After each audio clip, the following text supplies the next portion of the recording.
এইবার কুম্ভ কণ্ঠ কিবা অপরূপ শোভা বদনায় আঁকিল পরে। কুম্ভ কণ্ঠ মানে কি? কুম্ভ মানে হলো শঙ্খ, শাঁখ। আপনাদের বাড়িতে ঠাকুর ঘরে যে শাঁখ আছে, একটু পয়সা খরচা করে ভালো শাঁখ কিনবেন। কিছু কিছু লোকের অভ্যাস আছে দেখছি, শাড়ি গয়না খুব পয়সা দিয়ে কেনে, আর ঠাকুরের জিনিস হলে যত রাজ্যের কম দামি জিনিসগুলো কেনে। এই রুচিটা একদম ভালো জিনিস না। ভগবানের জন্য ভালো জিনিস কিনবেন, দেখবেন আপনার ঘরে ভালো জিনিস আপনা আপনি আসছে।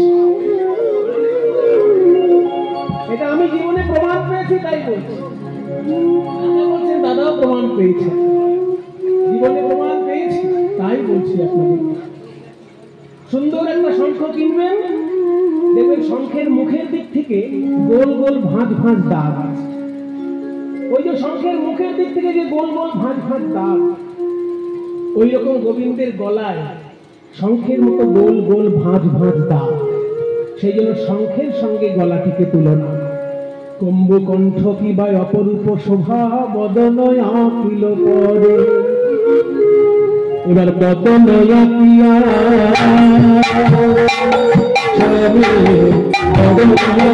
মুখ দিয়া তার সঙ্গে থাকে কথা,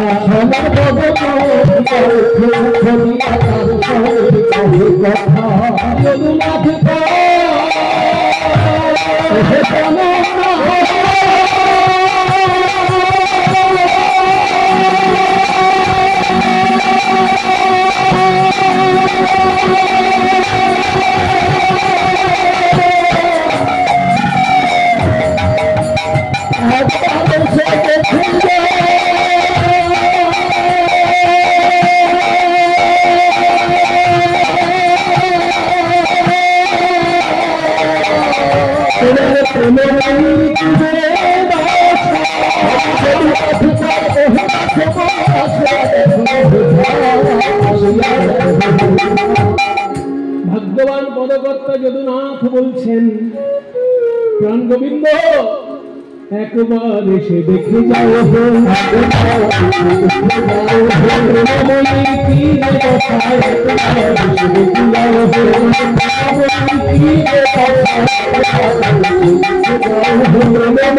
কি যে দশা, দশা বলতে হিয়া ফেটে যায়।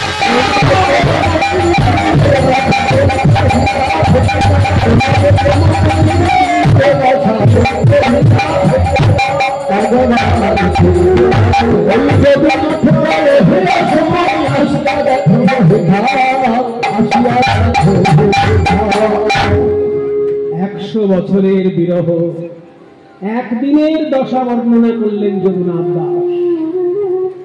একদিনকে নারদ মুনি বৃন্দাবনে এলেন, আর আমার ভালো লাগছে না আমার সংসার। এই সত্যযুগ থেকে এই দাপর যুগ পর্যন্ত শুধু যুদ্ধের পর যুদ্ধই দেখে চলেছে। হ্যাঁ, সত্যযুগে হিরণ্যাক্ষের সঙ্গে হিরণ্যাক্ষশিপুর সঙ্গে ভগবানের যুদ্ধ দেখেছি, ত্রেতা যুগে রাম রাবণের সঙ্গে যুদ্ধ দেখেছি, আবার দাপর যুগে কুরুক্ষেত্রের যুদ্ধ। আর কত যুদ্ধ সহ্য করা যায়? আর ভালো লাগছে যুদ্ধ করে? আমার সাধের বাহন ঢেকি, ঢেকি তুই তো আমার বাহন, আমাকে নিয়ে চল এমন একটি জায়গায় যেখানে যুদ্ধের কোনো কথা নয়, বিশুদ্ধ প্রেম ভক্তির কথা হয়, সেই রকম দেশে নিয়ে চল। তো শুনেছি বৃন্দাবন সেই রকম দেশ, तैया कोले नारो दूना चिंते मोले कोले नारो दूना चिंते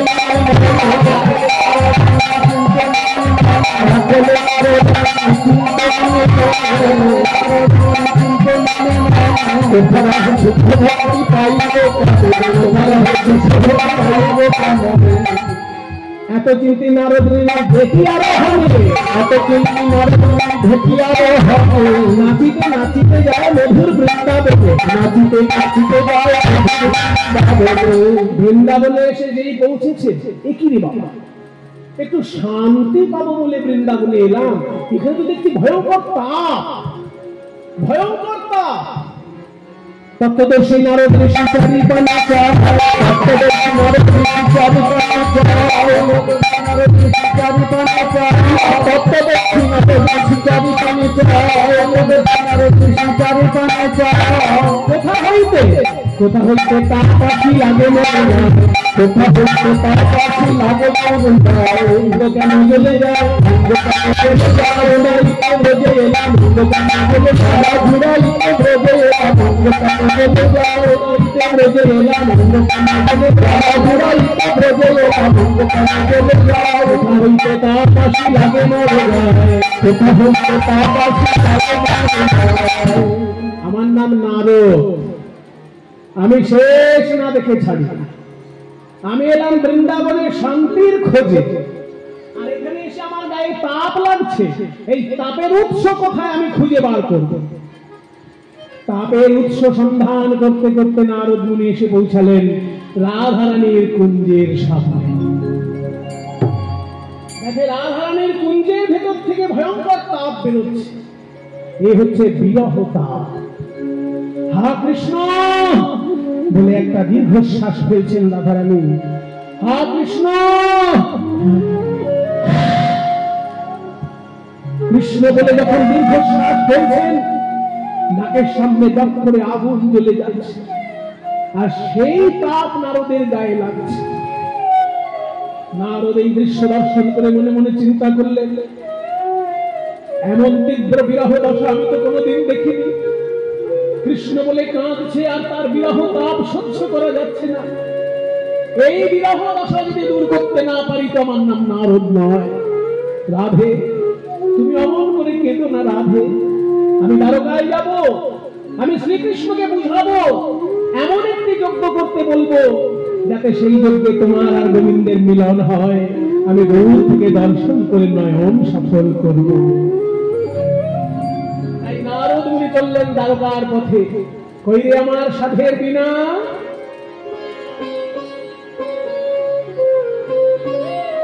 বাহ তুই তো খুব ভালো বাজছিস ওই তো বাজছে বিনা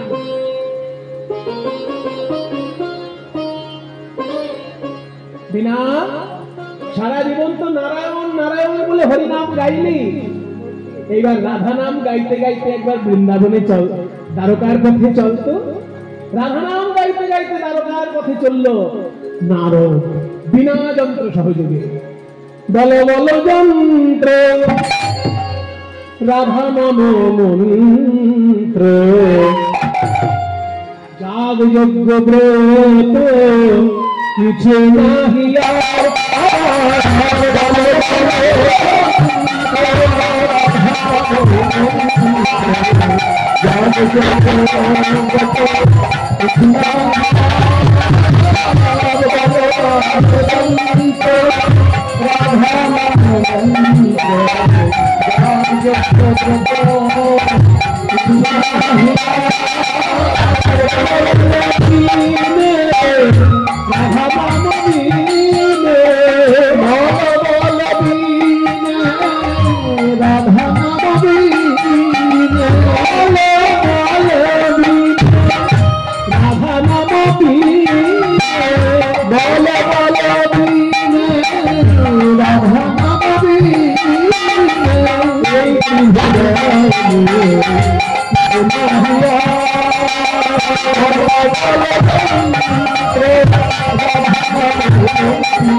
দ্বারকার পথে রাধা নাম শুনে সোনার সিংহাসনে বসে কৃষ্ণচন্দ্র চমকে উঠলেন। এই মধুর রাধা নাম তো বৃন্দাবনে শোনা যায়, এইখানে কে আমাকে এই রাধা নাম শোনালে ভাই? আমি যে পাগল হয়ে যাব। কে শোনালে ওই মধুর রাধা নাম? ওই রাধা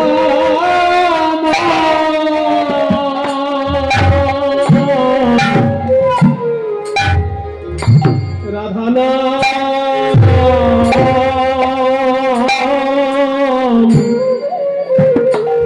রাধা নাম কে শোনালে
মন প্রাণ জুড়াইলে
ওই রাধা নাম শুনে আমার কি মনে হয় জানো?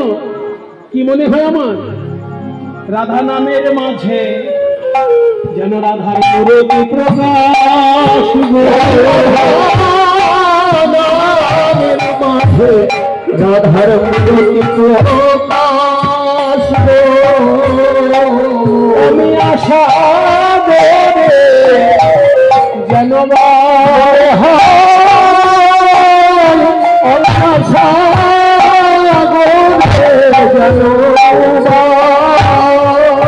এখন আমার আঁখিতে দেখিতে গণে সাধবে,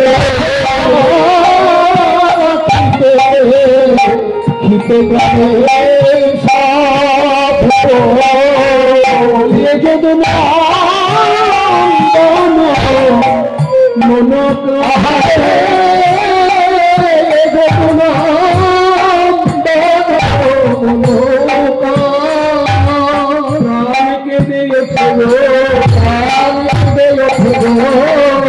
মন প্রাণ গোবিন্দের প্রাণ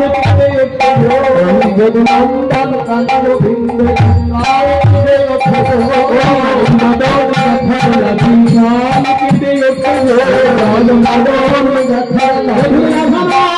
সেবন করে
কৃষ্ণচন্দ্র মহারাজ কি, কৃষ্ণচন্দ্র মহারাজ কি, কৃষ্ণচন্দ্র মহারাজ কি।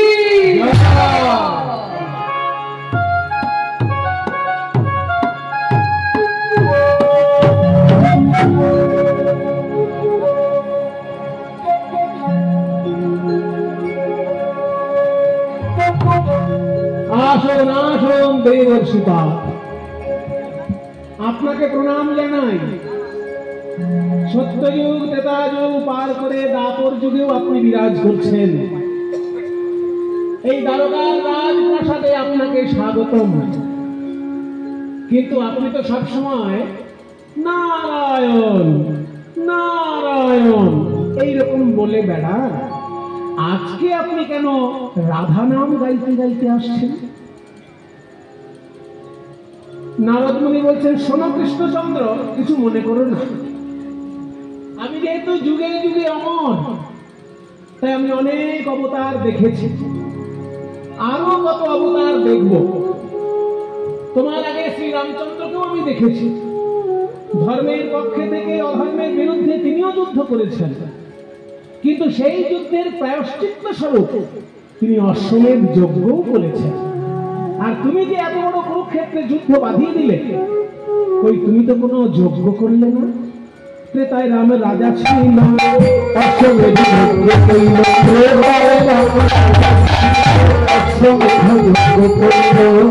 তাহলে আমাকে কোনো যজ্ঞ করার পরামর্শ দেবেন আপনি? নিশ্চয়ই, মুনি ঋষি হিসেবে আমার কর্তব্য তোমাকে আমি পরামর্শ দিতে চাই। তুমি একটা যজ্ঞ করো, যে যজ্ঞের নাম হবে দান ব্রত যজ্ঞ। দান ব্রত যজ্ঞ হবে,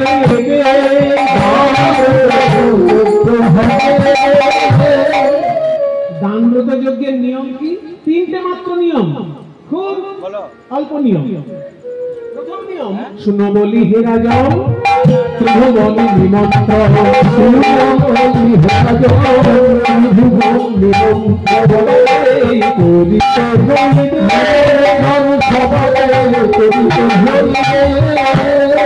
যজ্ঞের প্রথম নিয়ম হলো ত্রিভুবন নিমন্ত্রণ। বুঝতে পারছো? ত্রিভুবন মানে কি? স্বর্গের দেবতা, মর্তের মানুষ, আর পাতালের দৈত্যকুল আর নাগকুল, এই ত্রিভুবনকে নিমন্ত্রণ করতে হবে। নেমন্তন্ন পেয়ে যারা আসবে তাদের কাছে 2 নম্বর। দ্বিতীয় নিয়ম কি? দ্বিতীয় নিয়ম বলছে, শোনো, নিমন্ত্রণ পেয়ে যারা আসবে তাদেরকে যে যা চাইবে তাই দিবে, সবার আশা মিটাইবে, যে যা চাইবে তাই দিবে, সবার আশা মিটাইবে, যে যা চাইবে তাই দিবে, সবার আশা মিটাইবে, যে যা চাইবে তাই দিবে, সবার আশা মিটাইবে, যে যা চাইবে তাই দিবে, সবার আশা মিটাইবে, যে যা চাইবে তাই দিবে, সবার আশা মিটাইবে। দান সবাইকে করিবে হাসি মুখে, দান সবাইকে করিবে হাসি মুখে। সবাইকে দান করতে হবে এবং হাসি মুখে দান করতে হবে, কিছু মনে করবেন না।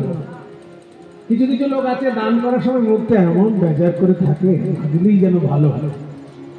তো ওই রকম দানে কোনো পুণ্য হয় না। আপনার সাধ্য মতো আপনি দান করবেন, না পারলে শুধু হাত জোড় প্রণাম করবেন। কিন্তু দান করার সময় যদি মনটার ভেতরে কিন্তু কিন্তু রাখেন, ওই দানে কোনো পুণ্য হবে না। সেই জন্য দান করার সময় হাসি মুখে দান করতে হবে। দান সবাইকে করিবে হাসি মুখে, তুমি দান সবাইকে করিবে হাসি মুখে, দান সবাইকে করিবে হাসি মুখে, তুমি দান সবাইকে করিবে হাসি মুখে।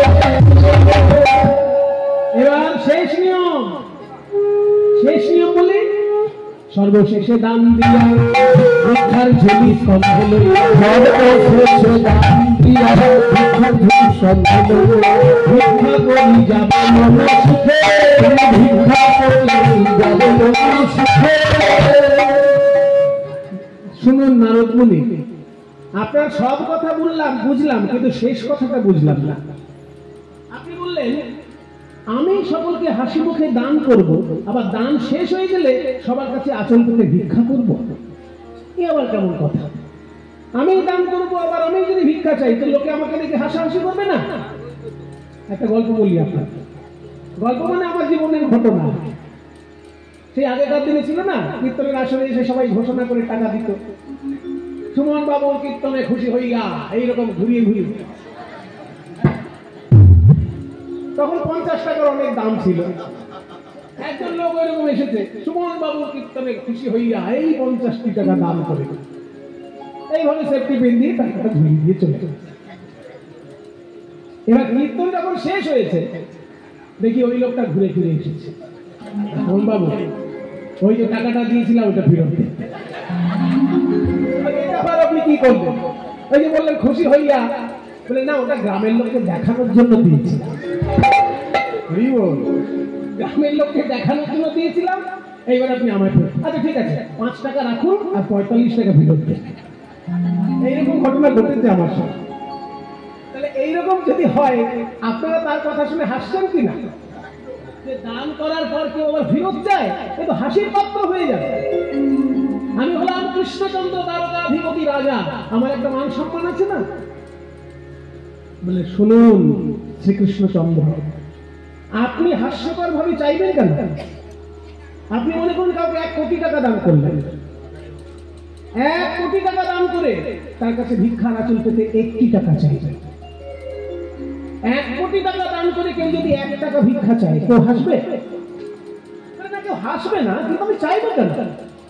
চাইলে আপনার মঙ্গল। আপনি 1 কোটি টাকা দেওয়ার পর যে 1টি টাকা তার কাছে ভিক্ষা নেবেন, আপনি আপনার কি হবে জানেন? দানের অহংকার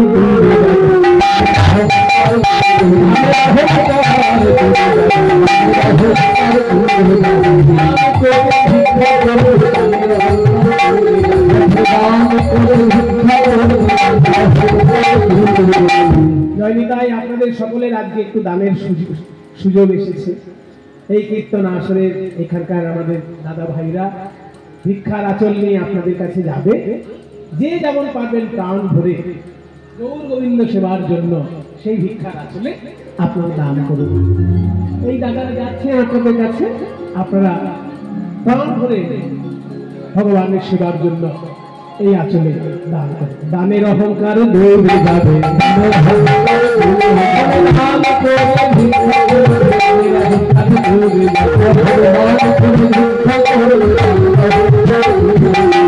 নারদের কথা শুনবে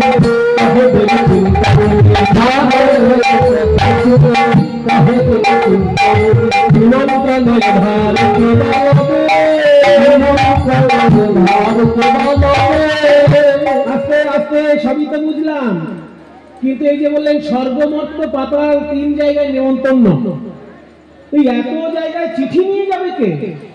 নারদ বলছে আমি কি করতে আছি? আমি তো বিলাবো চিঠি, আমার সব জায়গায় ছাড় আছে। কি স্বর্গ, কি নরক, কি পাতাল, আমি সব জায়গায় যাই। তা শুনি মোহন গায় তা চিন্তা ভয় না, তা শুনি মোহন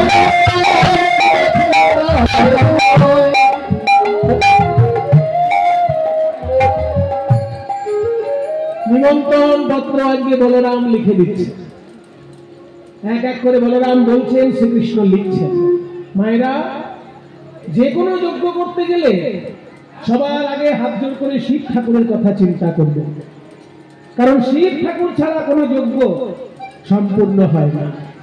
শিবহীন যজ্ঞ করতে গিয়ে স্বয়ং দক্ষ রাজা সেও কিন্তু নিস্তার পায়নি। তাই শিব ঠাকুরের নামে প্রথম নিমন্ত্রণ।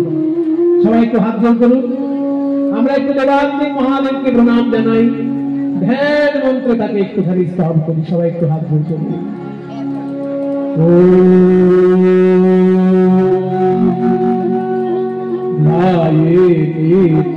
মহেশং রজত নিভয় চারু চন্দ্রাবতাংশং রত্নাকর গোজলাঙ্গম পরশুমগরাভিহস্तं প্রফুল্লম পদমাসীनं সমন্তাত্মতমররণৈ व्याघ्रकृतिरसालं विश्वाद्यं विश्वबीजं निखिल भयहरं पंचवक्त्रं त्रिनेत्रं नेत्रम् ॐ नमः शिवाय ॐ नमः शिवाय ॐ नमः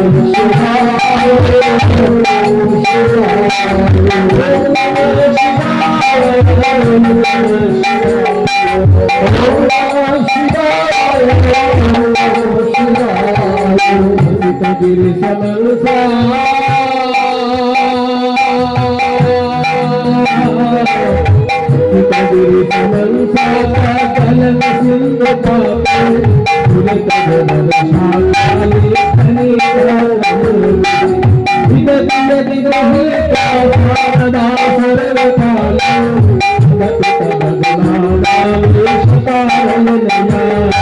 ॐ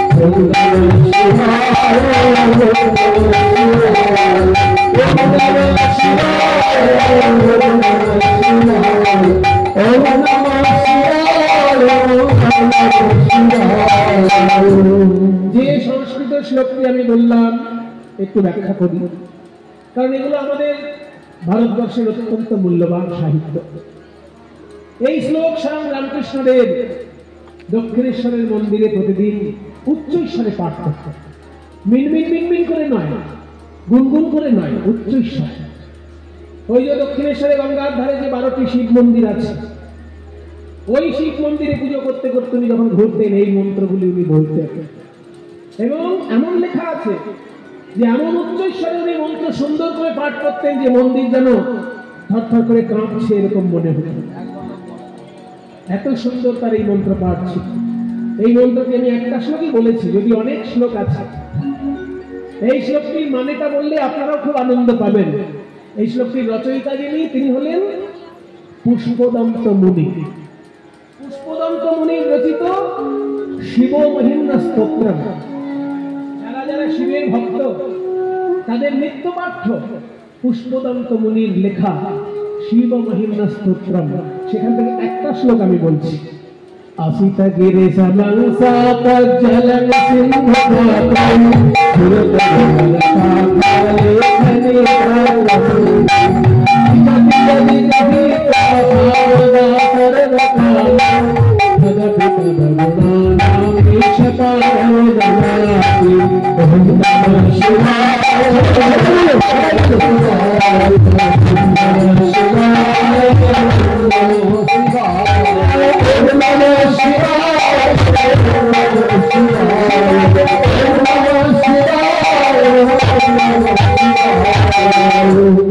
অশীত গিরি সমং।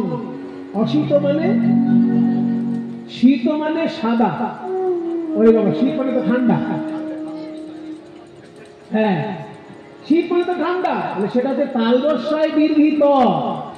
বাংলা ভালো করে শিখতে হবে আমাদের। তালবস্যায় দীর্ঘিত শীত মানে ঠান্ডা, আর দন্তেশ্বয় হর্ষিত শীত মানে সাদা।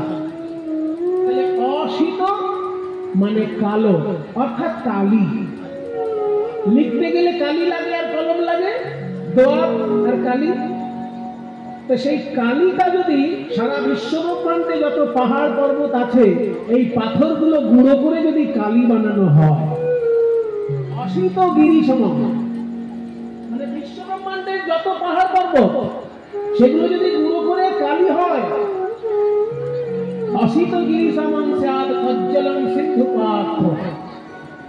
আর সাগর মহাসাগরীরা যত আছে সেগুলো যদি দোয়াত হয়, হ্যাঁ, সাগর মহাসাগর যদি দোয়াত হয় আর পাহাড় পর্বত গুঁড়ো করে যদি কালি বানানো হয়, আর কি বলছে অশীত গিরি সমং স্যাদ তজ্জলং সিন্ধুপাত্রে সুরতরু বড় শাখা। সুরতরু মানে কি? সুর মানে দেবতা, তরু মানে গাছ, বড় মানে শ্রেষ্ঠ। দেবতাদের যেটা শ্রেষ্ঠ গাছ, পারিজাত হতে পারে, কল্পবৃক্ষ হতে পারে। যে গাছের ডাল যত কাটবেন তত গজাবে, মানে যত কাটবেন ডাল তত ডাল গজাবে। এমন ডালপালা সেইগুলো যদি কলম হয়, কল্পবৃক্ষের ডালপালা যদি কলম হয়, সমুদ্র মহাসমুদ্র যদি দোয়াত হয়, আর পাহাড় গুঁড়ো করে যদি কালি বানানো হয়, लिखति यदि गृहीत्वा शारदा शारदा शारदा মানে হচ্ছে সরস্বতী মা সরস্বতী যদি এইগুলো গ্রহণ করে লিখতে থাকেন সর্বকালম সারাক্ষণ ধরেও যদি লিখতে থাকেন তথাপি তাহলেও তব গুণানাম ঈশ্বর হে ঈশ্বর তোমার গুণাবলীর পারম না জাতি সীমা পাবে না पार पावे ना लिखति यदि गृहीत्वा शारदा सर्वकालं तदपि तद्गुणानामीश पारो न जाति ओम नमः शिवाय ओम नमः शिवाय ओम नमः शिवाय ओम नमः शिवाय ओम नमः शिवाय शिक्षा गुरु এসেছেন ভূভারতে 12টি জায়গায় তার প্রধান প্রধান অবস্থান গুজরাটে রয়েছে সোমনাথ মন্দির তারপর একদম গুজরাটে আরো একটি জ্যোতির্লিঙ্গ আছে তার নাম নাগেশ্বর সোমনাথ হচ্ছে গুজরাটে আবার নাগেশ্বর গুজরাট তাছাড়া উত্তর ভারতের একদম হিমালয় পর্বতে রয়েছে কেদারনাথ তারপর বেনারসে রয়েছেন বিশ্বনাথ আর ঝাড়খণ্ডে দেওঘরে বৈদ্যনাথ বিরাজ করছেন এইবার মধ্য ভারতে রয়েছে ত্র্যম্বকেশ্বর ওঙ্কারেশ্বর কৃষ্ণেশ্বর আর ভীমাশঙ্কর এনারা সবাই মহারাষ্ট্রে বিরাজ করছেন মহারাষ্ট্র মধ্যপ্রদেশ এবং মহারাষ্ট্র আরো দক্ষিণে যদি চলে যান তাহলে দেখতে পাবেন মল্লিকার্জুন বিরাজ করছেন আর রয়েছেন রামেশ্বর বিরাজ করছেন তাই সারা ভারতবর্ষে 12টি জায়গায় স্বয়ং ভগবান বিরাজ করছেন আর এক রয়েছে উজ্জয়িনীতে মহাকালেশ্বর বিরাজ করছেন কাজে 12টি জায়গায় স্বয়ং দেবাদিদেব মহাদেব উজ্জ্বল রূপে বিরাজ করছেন এই 12টি জায়গায় যদি প্রণাম করা যায় জীবন ধন্য হয়ে যায় আপনাদের আশীর্বাদে 2012 সালে আমি সংকল্প নিয়েছিলাম যে 2012 সালে আমার যেন দ্বাদশ জ্যোতির্লিঙ্গ দর্শন সম্পূর্ণ হয় 12 সঙ্গে 12 মিলাতে চাইছি তাই আপনাদের আশীর্বাদে 2012 সালেই আমি দ্বাদশ জ্যোতির্লিঙ্গ দর্শন সম্পূর্ণ করে রেখেছি তার মধ্যে আমার সব থেকে মজা লেগেছে দুটি জায়গায় একটা হচ্ছে রামেশ্বরম যেখানে স্বয়ং মা শারদা গঙ্গা জল ঢেলে কি বলেছিলেন জানেন যে ত্রেতা যুগে আমি তোমাকে যেমন দেখেছিলাম এখনো তোমাকে তেমন দেখছি মানে হঠাৎ করে বলে আবার কথাটা লুকিয়ে ফেলেছে যে পাশে ছিল সে বলল মা কি বললে তুমি জানো কি বললে দ্বিতীয়বার মা শারদা বললেন না ওই একবার বলেছিলেন সঙ্গী যিনি ছিলেন তিনি সেটা শুনে মুখস্থ করেছেন যে ত্রেতা যুগে তার মানে কি সীতা দেবী রূপে আমি যখন এখানে এসেছিলাম তখন তোমাকে যে রূপে দেখেছি আজকেও তোমাকে সেই রূপে সেই জন্য যদি কোনোদিন আপনারা রামেশ্বরম যান আপনাদের কাছে আমার অনুরোধ এই বাংলা থেকে গঙ্গা জল নিয়ে যাবেন কারণ সারা ভারতবর্ষে রামেশ্বরম শিবলিঙ্গে গঙ্গা জল দান করলে একসঙ্গে দুটো পুণ্য পাওয়া যায় শিবলিঙ্গে গঙ্গা জলের পুণ্যও হলো আর শ্রী বিষ্ণুকেও সেইখানে জল দেওয়া কারণ রামেশ্বরে শিবলিঙ্গে জল দিলে একসঙ্গে হরি হর দুজনকেই জল দান করা হয়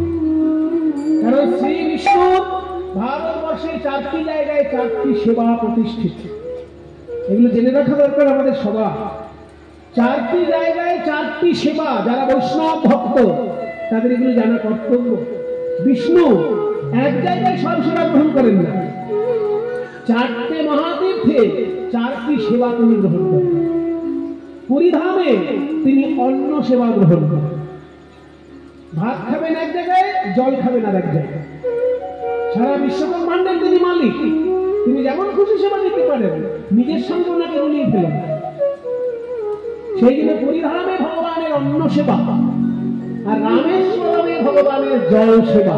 রামেশ্বরমে শিবলিঙ্গে জল দিলে সেই জল বিষ্ণু পায়, তাই বিষ্ণুকে জল দিতে গেলে রামেশ্বরে শিবলিঙ্গে দিতে হবে। পুরীধামে অন্ন সেবা, রামেশ্বরমে জল সেবা, আর দ্বারকায় হচ্ছে বস্ত্র সেবা।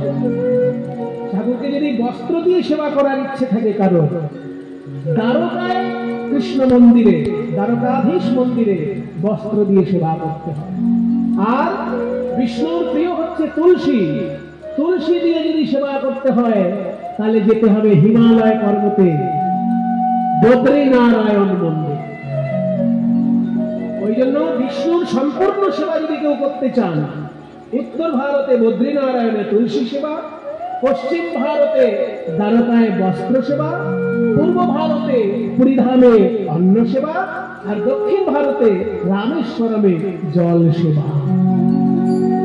এগুলো যদি জীবনে করে রাখতে পারেন তবে বলবেন যে আমি কিছু ঠাকুরের সেবা করেছি। আসল ব্যাপার অন্য কিছু না, আমাদের জানাই থাকে না। জানাই থাকে না বলে অনেকে করেন না। এগুলো কি অসম্ভব ব্যাপার তা নয়। আপনাদের আশীর্বাদে আমি এই 4টি জায়গাতেই ঠাকুরকে প্রণাম করে তাদের সেবা করতে পেরেছি। সেই জন্য আমি নিজে যেগুলো উপলব্ধি করি সেগুলো আপনাদেরকে বলি। যে আনন্দ আমি পেয়েছি সেই আনন্দ যেন সবাই পায়, এই জন্য আমার এই কথাটি। ভারতবর্ষের 4 দিকে 4 রূপে ভগবান সেবা নিচ্ছেন। উত্তর দিকে বদ্রীনারায়ণ রূপে তুলসী সেবা, পশ্চিম ভারতে দ্বারকাধীশ রূপে বস্ত্র সেবা, পূর্ব ভারতে জগন্নাথ রূপে অন্ন সেবা, আর দক্ষিণ ভারতে রামেশ্বরম রূপে জল সেবা। ওই জন্য ওখানে গিয়ে গঙ্গা জল কিনতে পাওয়া যায়, কিন্তু আপনি বাঙালি হয়ে কেন ওখানে গিয়ে গঙ্গা জল কিনতে যাবেন? ওই জন্য এখান থেকে ছোট একটা বোতলে জল নিয়ে যাবেন, গঙ্গা থেকে নিজে জল নিয়ে যাবেন, গিয়ে ওখানে শিবলিঙ্গে ঢালবেন। এই দ্বাদশ জ্যোতির্লিঙ্গ রূপে স্বয়ং শিব ঠাকুর সারা ভারতবর্ষে বিরাজ করছেন। ওই জন্য শিবের নামে প্রথম চিঠি লিখতে হয় যে কোনো যজ্ঞে, প্রথম চিঠি শিবের নামে। প্রথমে শঙ্করে, পরে শঙ্করে, প্রথমে শঙ্করে, পরে শঙ্করে, গণপতি কার্তিকে গণপতি কার্তিকে ভক্তজনী লক্ষ্মী বিনা পানি, ভক্তজনী লক্ষ্মী বিনা পানি। আর একটা কথা বলা বাকি আছে, বলে রাখি যদি কেউ পায়। 4টে সেবায় কিন্তু বিষ্ণু সেবা সম্পূর্ণ নয়। আর একটা সেবা সেটাই পূর্ণ হয়, সম্পূর্ণ হয়, পঞ্চসেবা। অন্ন, জল, বস্ত্র, তুলসী। আর বস্ত্রের সঙ্গে একটা কথা আছে জানেন তো, অলংকার, বস্ত্রালংকার। ওই জন্য অলংকার দিয়ে যদি কেউ ঠাকুরের সেবা করতে চায় তাহলে সেটা করতে হবে তিরুপতি মন্দিরে। দক্ষিণ ভারতে তিরুপতি মন্দির, ওই তিরুপতি মন্দিরে অলংকার দিয়ে ঠাকুরকে সেবা করতে হয়। তবে অলংকার তো ঠাকুরকে দেবার মতন ক্ষমতা সবার থাকে না, ওই জন্য কণা মাত্র সোনা সেইখানে মন্দিরে দান করতে হয়। এটা বিধান, 1 কণা সোনা তিরুপতির মন্দিরে দান করলে আপনার সারা ভারতবর্ষের সম্পূর্ণ সেবা হয়ে যাবে। অন্ন, জল, বস্ত্র, অলংকার এবং তুলসী, এই পঞ্চ উপকরণে, পঞ্চ উপচারে বিষ্ণুর পরিপূর্ণ সেবা হবে। তাই প্রথম চিঠি হচ্ছে শিব ঠাকুরের নামে। প্রথমে শঙ্করে, পরে শঙ্করে, প্রথমে শঙ্করে, পরে শঙ্করে, গণপতি কার্তিকে গণপতি কার্তিকে ভক্তজনী লক্ষ্মী বিনা পানি, সেজে ভক্তজনী লক্ষ্মী বিনা পানি, পত্র লিখে নিজে ঘরে, সেজে ভক্তজনী লক্ষ্মী বিনা পানি, পত্র লিখে নিজে ঘরে, একে পত্র লিখে দিল, একে পত্র লিখে দিল, সম্ভব হবে, একে পত্র লিখে দিল, ভাবে সম্ভব হবে, যেটা খেলার ভালো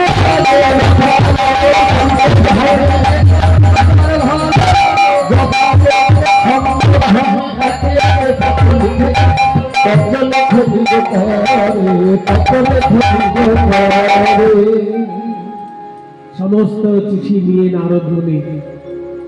কই নন্দ মহারাজের নামে চিঠি কই? যশোদা মায়ের নামে চিঠি কই?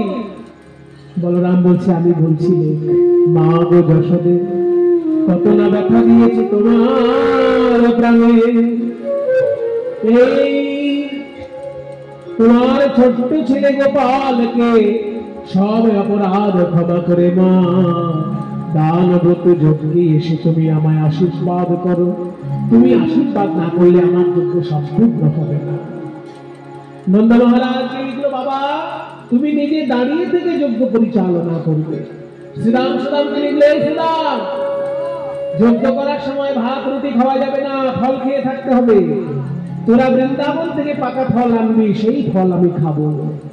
আর রাধারানীর উদ্দেশ্যে আপ্রাণে লিখছেন, ওগো রাধে প্রেমময়ী, তুমি শুধু আমার প্রেমময়ী নও, শক্তি সঞ্চারিণী। এই এসে আমায় দর্শন দাও, নয়নে নয়নে আমায় শক্তি সঞ্চার করো, যাতে আমি জ্ঞান ব্রত যজ্ঞ সম্পূর্ণ করতে পারি। সকলের নামে চিঠি নারদ মুনির মাথায় তোলেন। আর নারদের সে কি আনন্দ! নিমন্ত্রণ পত্র লইয়া নারদ চলি, নিমন্ত্রণ পত্র লইয়া নারদ চলি, নারদ চলি, নিমন্ত্রণ পত্র লইয়া নারদ চলি, নিমন্ত্রণ পত্র লইয়া নারদ চলি, নিমন্ত্রণ পত্র লইয়া নারদ চলি।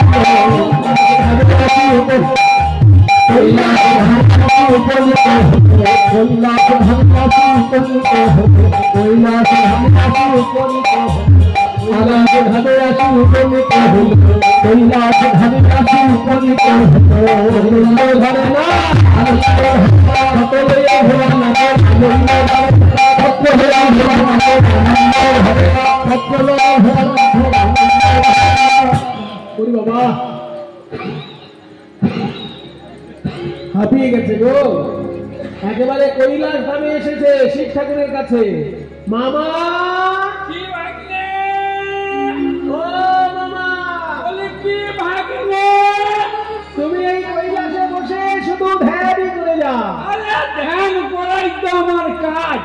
পৃথিবীতে কি হলো কোনো খবর রাখলে না? কোনো খবর নেবার আমার দরকার নাই। সব জায়গায় অফিসার ফিট করা আছে, সব জায়গায় অফিসার ফিট করা আছে। মানে আমি ওনার কর্মচারী, সব খবর এনে ওনাকে দেব। শোনো মামা, কি শ্রীকৃষ্ণচন্দ্র বিরাট বড় দান ব্রত যজ্ঞ করছেন। হ্যাঁ, আর সেই যজ্ঞে তোমার নামে প্রথম চিঠি। আমার নামে? তুমি একা নও, তবে সাঙ্গ পঙ্গ সঙ্গে নিয়ে যাবে। ওরে সাঙ্গ পঙ্গ সবাই? হ্যাঁ সবাই। কারা সাঙ্গ পঙ্গ? ডাকিনি, যোগিনী, যোগিনী, হ্যাঁ সাক্ষিরুনি, সাক্ষিরুনি, হ্যাঁ বাবা, তারপরে শিব,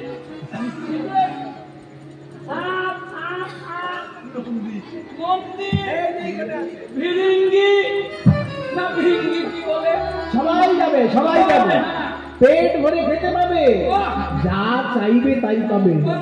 পত্র হেরি ভোলানাথের আনন্দিত মন, পত্র হেরি ভোলানাথের আনন্দিত মন, পত্র হেরি ভোলানাথের আনন্দিত মন, পত্র হেরি ভোলানাথের আনন্দিত মন, পত্র হেরি ভোলানাথের আনন্দিত মন, পত্র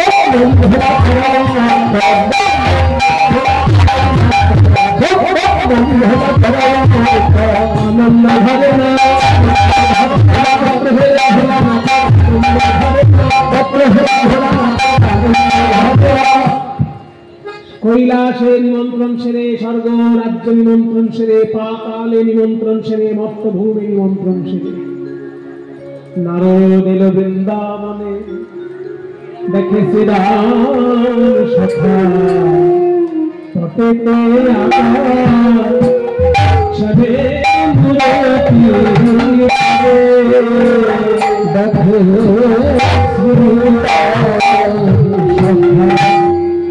পটেতে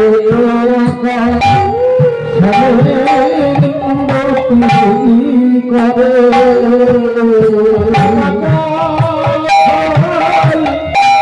লইয়া বলে ভাই তাই খাবে খাবে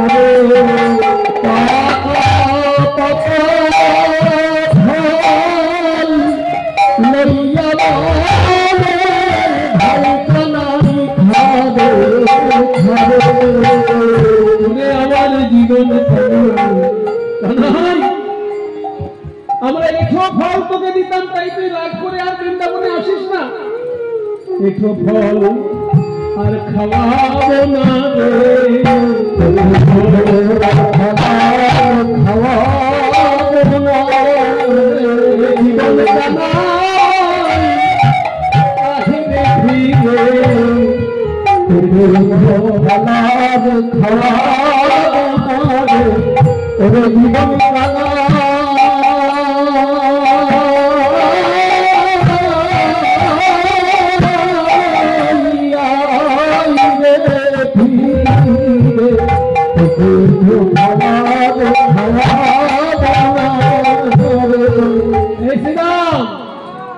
নারদমণি, আমাদের ভাইটা নাই আমাদের কথা মনে রেখেছে? বলিস কি রে? ওরে যজ্ঞ করার সময় অন্য খাবার খেতে পাবে না, তাই ফল খেয়ে থাকতে হবে।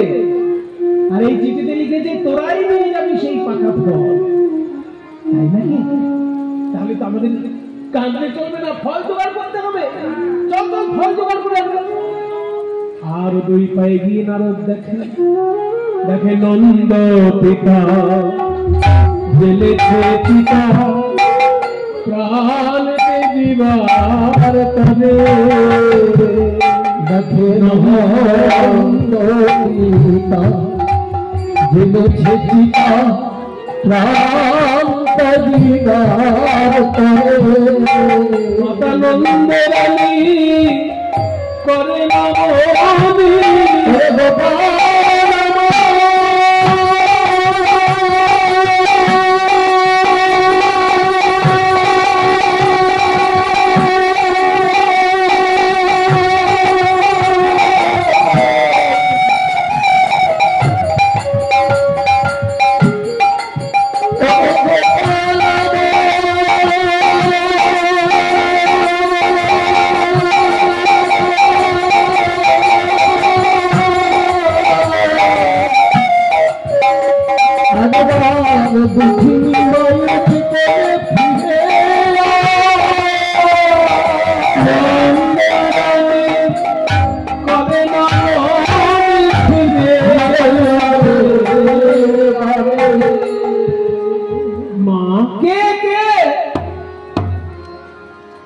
গোপালেরই নাকি? মা, আমি কি নারদ মুনি? তুমি কি দেখতে পাচ্ছ না? নারদ, তুমি জানো না যেদিন থেকে আমার গোপাল গেছে সেদিন থেকে আমার নয়নের জ্যোতিও গেছে, তাই নাকি? তাহলে কাজ করো মা, তোমার এই গোপালের দেওয়া চিঠি একবার চোখে বুলিয়ে নাও, তুমি দৃষ্টিশক্তি ফিরে পাও। যেই না গোপালের চিঠি একবার চোখে বুলিয়ে নিল, আহা, আমার ছেলে কি সুন্দর লিখেছে গো। মা, তুমি এসে আমায় আশীর্বাদ না করলে আমার যোগ্যই হবে না। আমাকে তো আশীর্বাদ করতে যেতেই হবে, খালি হাতে গিয়ে ছেলেকে আশীর্বাদ করা যায়? এখন ছানা মাখন বানাবো তবে তো যাবো। মা যশোদা চললেন ছানা মাখন বানাতে। নন্দ মহারাজ চন্দন কাঠের চিতা সাজিয়ে অপেক্ষা করছেন সাপ দেবেন বলে। নারদ এসে বলছে, মহারাজ এই অলক্ষণে কাজ আপনি করবেন না। এই দেখুন আপনার ছেলে কৃষ্ণ চিঠিতে লিখেছে, বাবা তুমি এসে যজ্ঞ পরিচালনা করো যাতে তোমার ছেলের অসম্মান না হয়। তাহলে তো আমাকে যেতেই হবে, আমাকে যজ্ঞ পরিচালনা করতে হবে। কে আছিস? রাজবেশী আয়, আমি রাজার বাবা হয়ে দ্বারকায় যাব। আরো দুই পায়ে গিয়ে নারদ দেখলেন রাধারানীর এবার অন্তিম দশা, শেষ অবস্থা রাধারানী। এত তীব্র বিরহ জ্বালা যে পদ্ম ফুলের পাপড়ির বিছানা করে শুইয়ে রাখা হচ্ছে, সেই পাপড়ির বিছানা পদ্ম ফুলের পাপড়ি রাধারানীর অঙ্গের তাপে শুকিয়ে যাচ্ছে। এত বিরহ। রাধারানী বলছেন, সখীরে এই আমার শেষ দশা, আমি বুঝি আর বাঁচব না।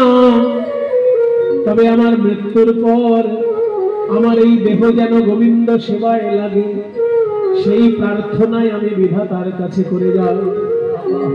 পঞ্চত্রতনুরেতু ভূত নিবাহাসং শেরিশন্তি স্ফুটং ধাতারং হন্ত শিরসা প্রণিপত্য তত্রাপি যাচেবরং আমি বিধাতার চরণে এই বর প্রার্থনা করি। পঞ্চতত্ত্ব দিয়ে আমাদের শরীর গঠিত। মায়েরা, 5টা তত্ত্ব দিয়ে শরীর তৈরি হয়। ক্ষিতি, অপ, তেজ, মরুৎ, বোম। ক্ষিতি মানে মাটির অংশ, অপ মানে জলের অংশ, তেজ মানে তাপ বা জ্যোতির অংশ, মরুৎ মানে বাতাস, আর ব্যোম মানে আকাশ। শরীরের ভিতরে ফাঁকা জায়গাগুলো আকাশের অংশ। মৃত্যুর পরে এই পঞ্চতত্ত্ব আবার পঞ্চতত্ত্বে মিশে যায়। তাই বলছে বিধাতার চরণে আমি প্রার্থনা জানাই এই পঞ্চতত্ত্ব দিয়ে তারা যেন কৃষ্ণ সেবা করে। কিভাবে? যাহা প্রভু চরণে চলি যাত, যাহা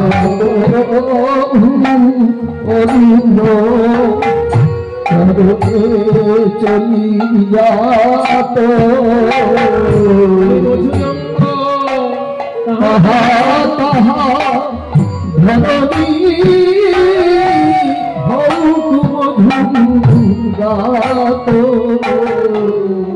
যে ভূমির উপর গোবিন্দ বিচরণ করবে, আমার শরীরের মাটির অংশ যেন সেই ভূমিতে যায়। তাহলে কি হবে? আমার শরীরের মাটি যেন সেই পথে যায়, যেন সেই পথে যায়, যে পথে গোবিন্দ নিয়ে যাবে তার চরণ ধুলা হয়ে রবে।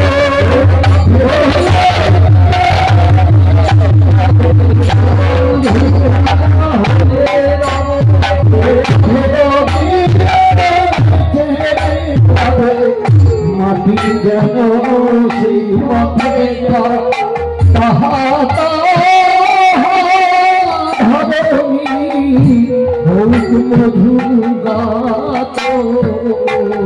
ক্ষিতির পর অপ মানে জল, শরীরের জল অংশটা গিয়ে গোবিন্দের সেবা করবে কিভাবে?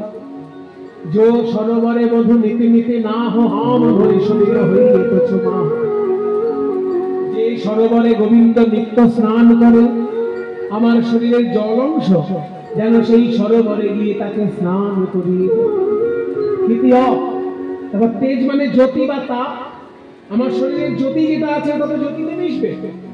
কোথায় যাবে না? যেই আয়নায় গোবিন্দ মুখ দেখে সেই আয়নায় যেন জ্যোতিটা যায়। जोदर्पणे बधु निज मुख चाहो मधुरंग ज्योति जात पथु माहो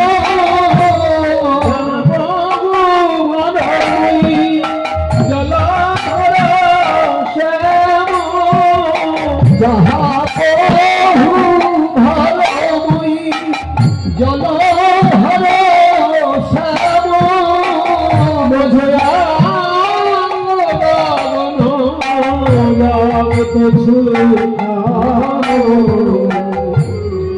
বলছে ক্ষিতি অপ তেজ। আমার শরীরের তেজ অংশ যেন তার আয়নায় যায়। যে আয়নায় মুখটা দেখবে আমার শরীরের জ্যোতি যেন সেই আয়নায় যায়। কিভাবে সেবা হবে? যখন আমার অঙ্গে ছটা লাগবে, আমার অঙ্গে ছটা লাগবে, তার বদন ঝলমল ঝলমল, তার বদন ঝলমল ঝলমল করবে। আমার অঙ্গের ছটা লাগবে, বদন ঝলমল ঝলমল করবে, দর্পণ ঝলমল ঝলমল করবে।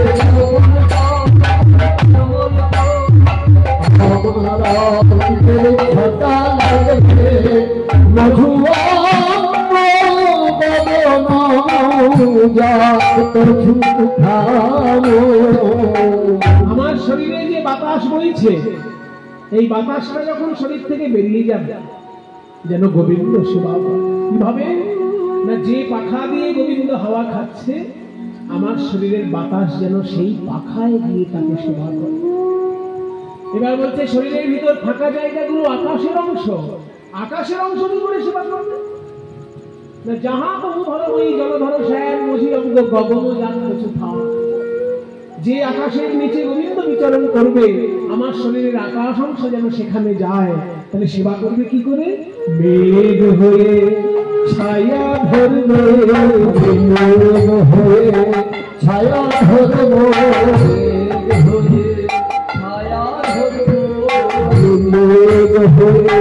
ছায়া ধরবো, আর তাপিত অঙ্গ শীতল হবে, আমার অঙ্গের ছায়া লাগে। তাপিত অঙ্গ শীতল হবে,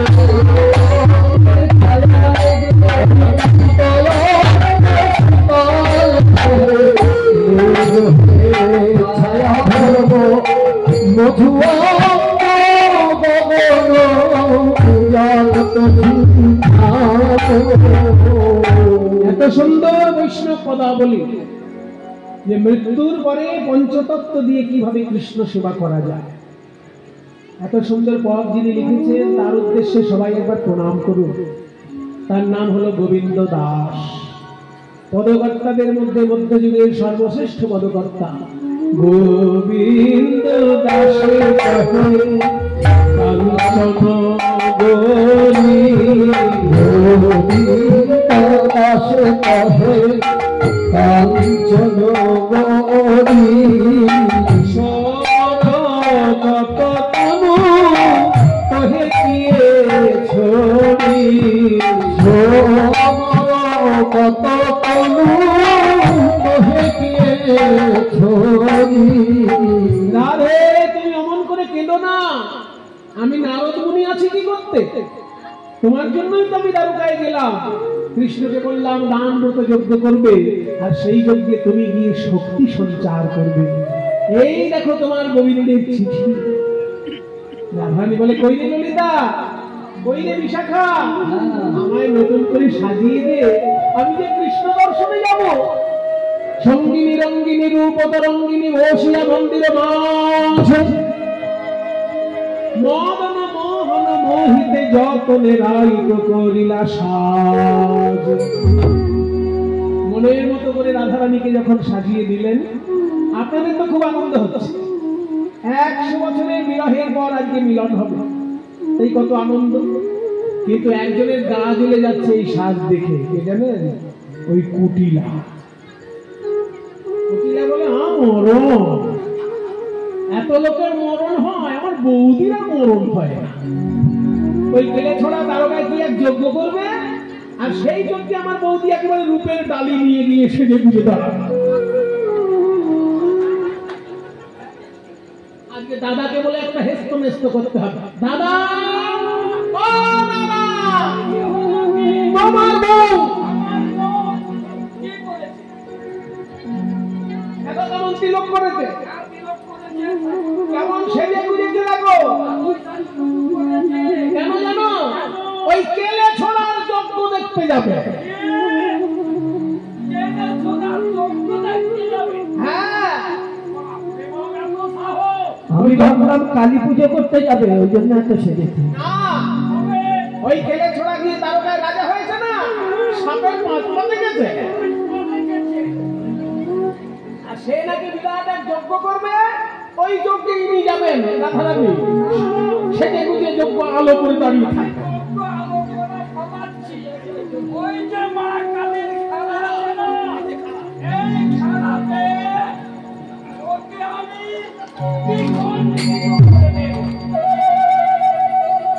যেই না বলেছে দ্বিখণ্ডিত করে তুলব, অমনি রাধারানীর ভিতরে প্রকাশ পেল মহাশক্তি। বৃন্দাবনের লোক রাধারানীর ভেতরে প্রেমময়ী রূপ দেখেছে, কিন্তু আজকে আয়ানকে রাধারানী দেখালেন জগৎ জননী, ভয়ঙ্করী কালিকারো। চেনো না চেনো না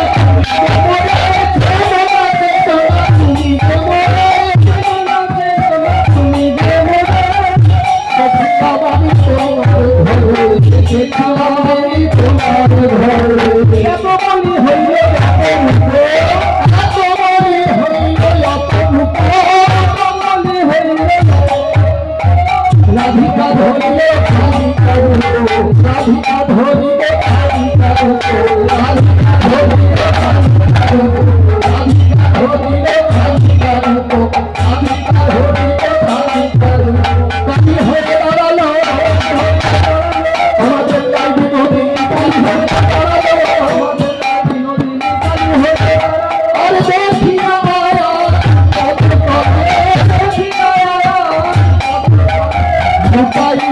কালী জয় কালী বলে জয় কালী জয় কালী বলে জয় কালী জয় কালী জয় কালী বলে ক্ষমা করো হে চিনিতে নারলাম ক্ষমা করো হে চিনিতে নারলাম ক্ষমা করো হে চিনিতে নারলাম আমার ধরনী রূপে ও জননী চিনিতে নারলাম ধরনী রূপে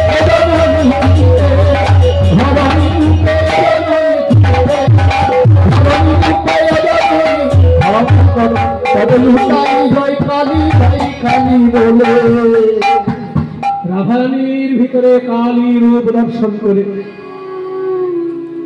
চরণে আছাড় খেয়ে পড়ল আয়ান, কাতর কণ্ঠে স্তব পাঠ করছে। সবাই একটু হাত জোড় করুন, আমরাও একটু জগজ্জননী মাকে ডেকে ওম কালিকায় নমো নমঃ।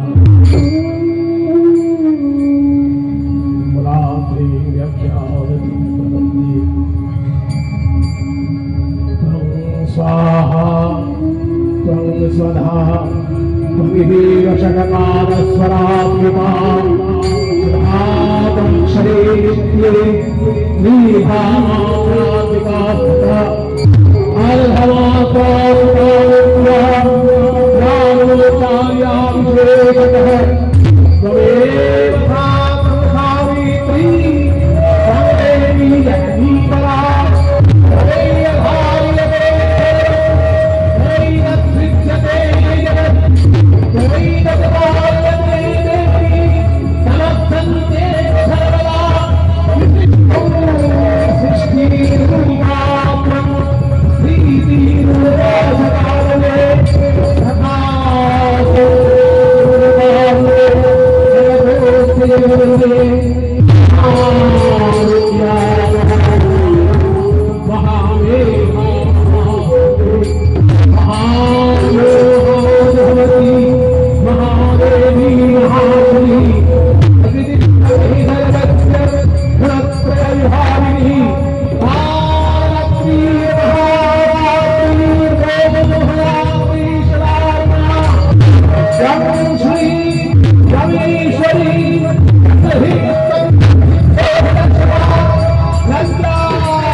আমি সখাত শরীরে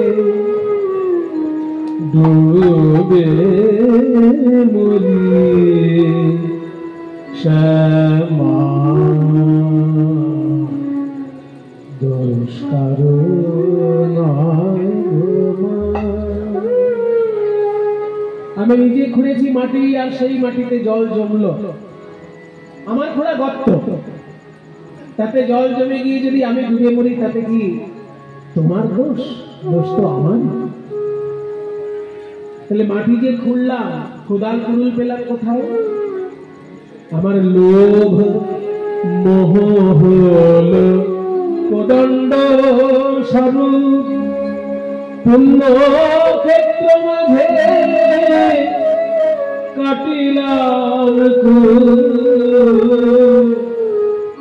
আর সে কূপে বেরিল কাল রূপ জল গহর মনোরমা মা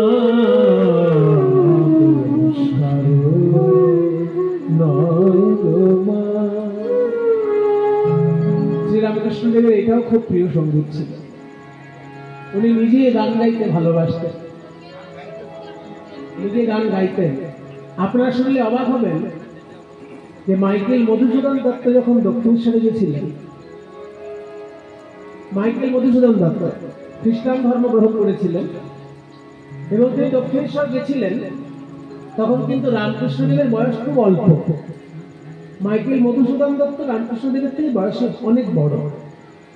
আর মাইকেল মধুসূদন দত্ত দক্ষিণেশ্বরে গেছেন ভক্তির জন্য নয়, উকিল হিসেবে। রানী রাসমণির কেস ব্রিটিশদের বিরুদ্ধে, আর সেই কেস লড়াই করার জন্য উকিল হিসেবে মাইকেল মধুসূদন দত্ত দক্ষিণেশ্বরে গেছিলেন। আর তখন কিছুদিন আগে রামকৃষ্ণদেব পূজারী হিসেবে দক্ষিণেশ্বরে যুক্ত হয়েছেন। তখন লোকে বলেছিল যে ইনি খুব গান গাইতে, খুব ভালো গান করেন। তা ঠিক আছে, ঠাকুরমশাই কেমন গান করেন একটু শুনি। সেই জন্য মাইকেল মধুসূদন দত্ত রামকৃষ্ণদেবের কণ্ঠে সঙ্গীত শুনেছিলেন। কাজে রামকৃষ্ণদেব কিন্তু অল্প বয়সে মাইকেল মধুসূদন দত্তকে শুনিয়েছিলেন গান।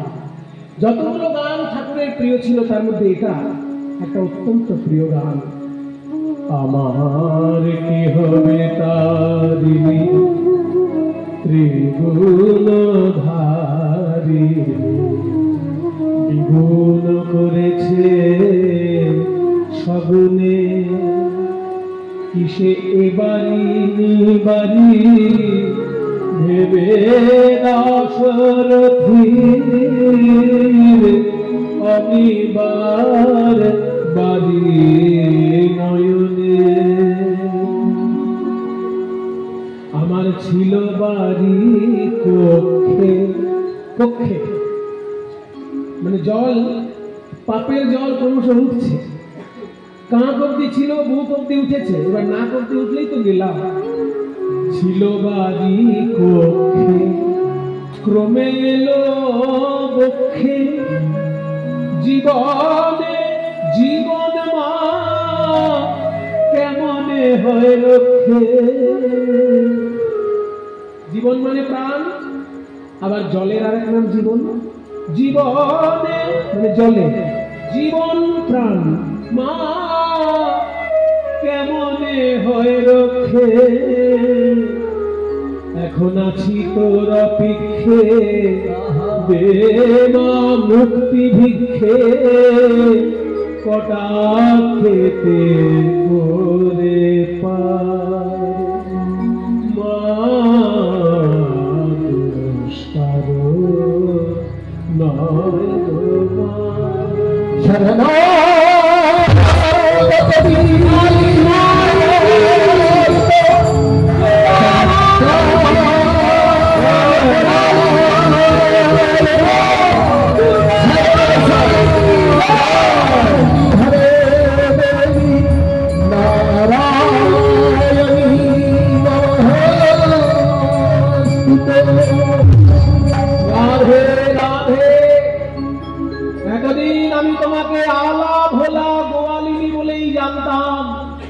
কিন্তু তোমার ভিতর যে আমার আরাধ্যা দেবী লুকিয়ে আছে তা আমি জানতে পারিনি।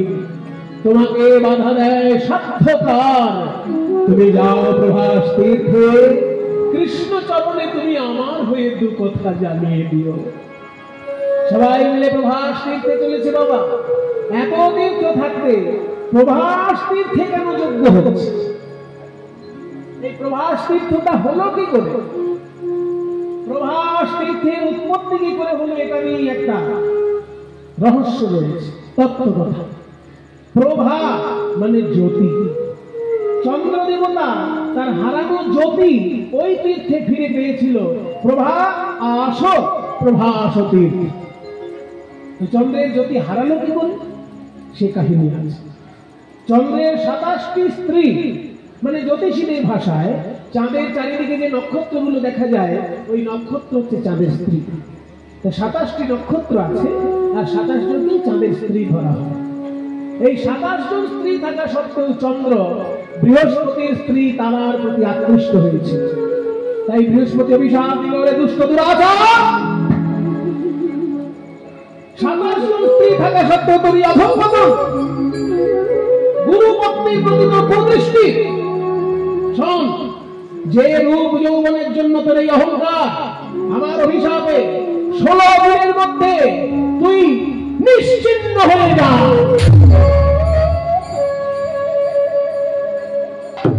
বৃহস্পতির অভিশাপে চাঁদের ক্ষয় শুরু হল। 1 দিন, 2 দিন, 5 দিন, 10 দিন, 15 দিন। যেই 15 দিন ক্ষয় হয়ে গেল চাঁদ, আর 1 দিন বাকি।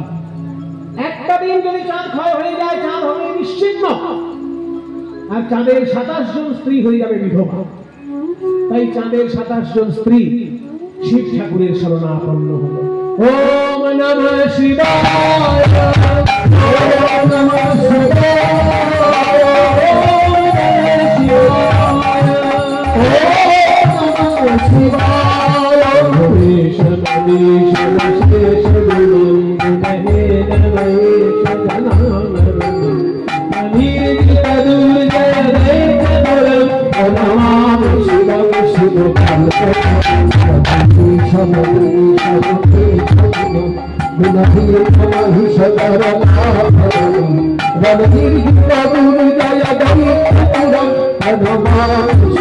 শিবকাল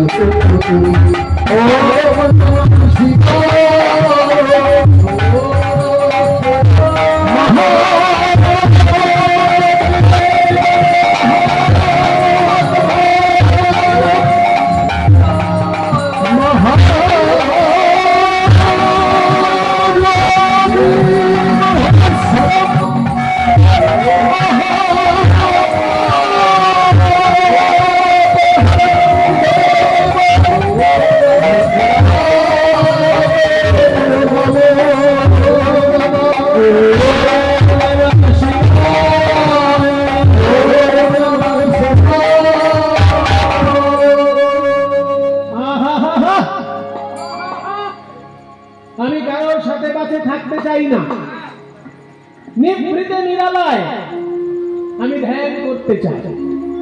ওই জন্য কৈলাসের বরফের মধ্যে বাড়ি বানিয়েছি। কিন্তু তবু এই একদল মেয়ে এইখানে কান্নাকাটি জুড়ে দিয়েছে। আমার ধ্যান জমবে? এই মেয়েরা এত কাঁদছো কেন? কে তোমরা?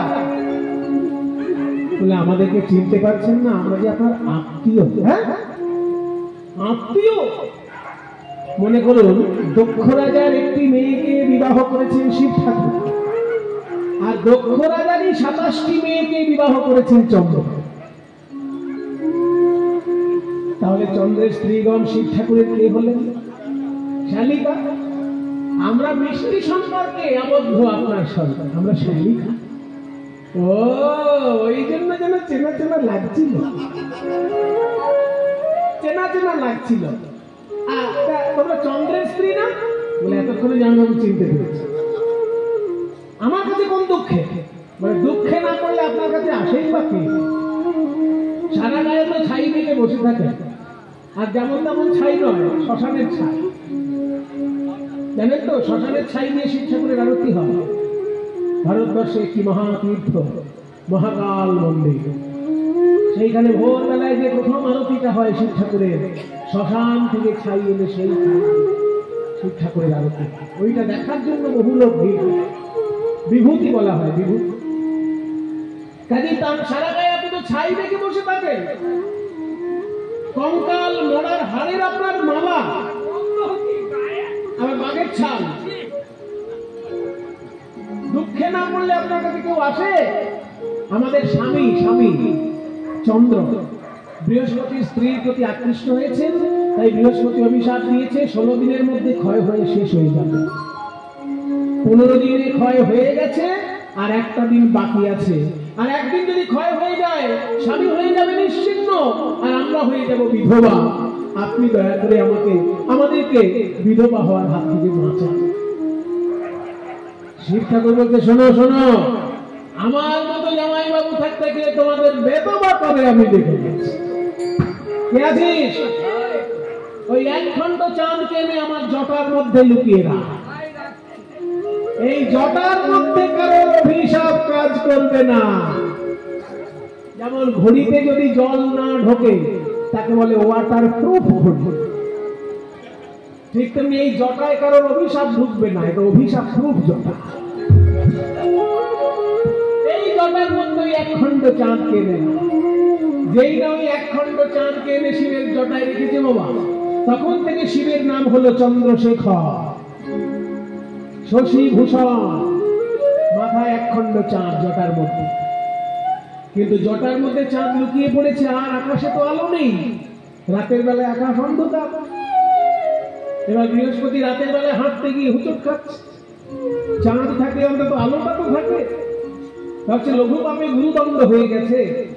যদি চাঁদ বেঁচে থাকতো তাহলে বলতাম সোমতীর্থে গিয়ে স্নান করলে ক্ষয় রোগ দূর হয়ে যায়। এই যে সোমতীর্থে স্নান করলে ক্ষয় রোগ দূর হয়ে যায়, বৃহস্পতি বলে ফেলেছে। আড়াল থেকে চাঁদের স্ত্রীগণ সেই কথা শুনে ফেলেছে। সঙ্গে সঙ্গে চাঁদের স্ত্রীগণ ওই এক খণ্ড চাঁদকে এনে সোমতীর্থে স্নান করে। সোমতীর্থ কোনটি? একটু আগে বললাম, দ্বাদশ জ্যোতির্লিঙ্গের মধ্যে প্রথম জ্যোতির্লিঙ্গ গুজরাটে সমুদ্রের তীরে সোমনাথ মন্দির। ওই সোমনাথ মন্দিরের হাফ কিলোমিটার সামনে সমুদ্র তীরে তিনটি নদী এসে মিলিত হয়েছে। এখনকার দিনে আর তিনটি দেখা যায় না, এখনকার দিনে একটা নদী ক্ষীণধারা দেখা যায়। সেই সঙ্গম স্থলে চাঁদকে স্নান করানো হয়েছিল। তখন চাঁদ তার হারানো জ্যোতি ফিরে পেল। ওই যে হারানো জ্যোতি ফিরে পেল, ওই জন্য তীর্থটার নাম হলো প্রভা যুক্ত আস প্রভাস তীর্থ। নিমন্ত্রণ পত্র প্রভাস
যজ্ঞে এসেছে সবাই যে যার উপকরণ নিয়ে।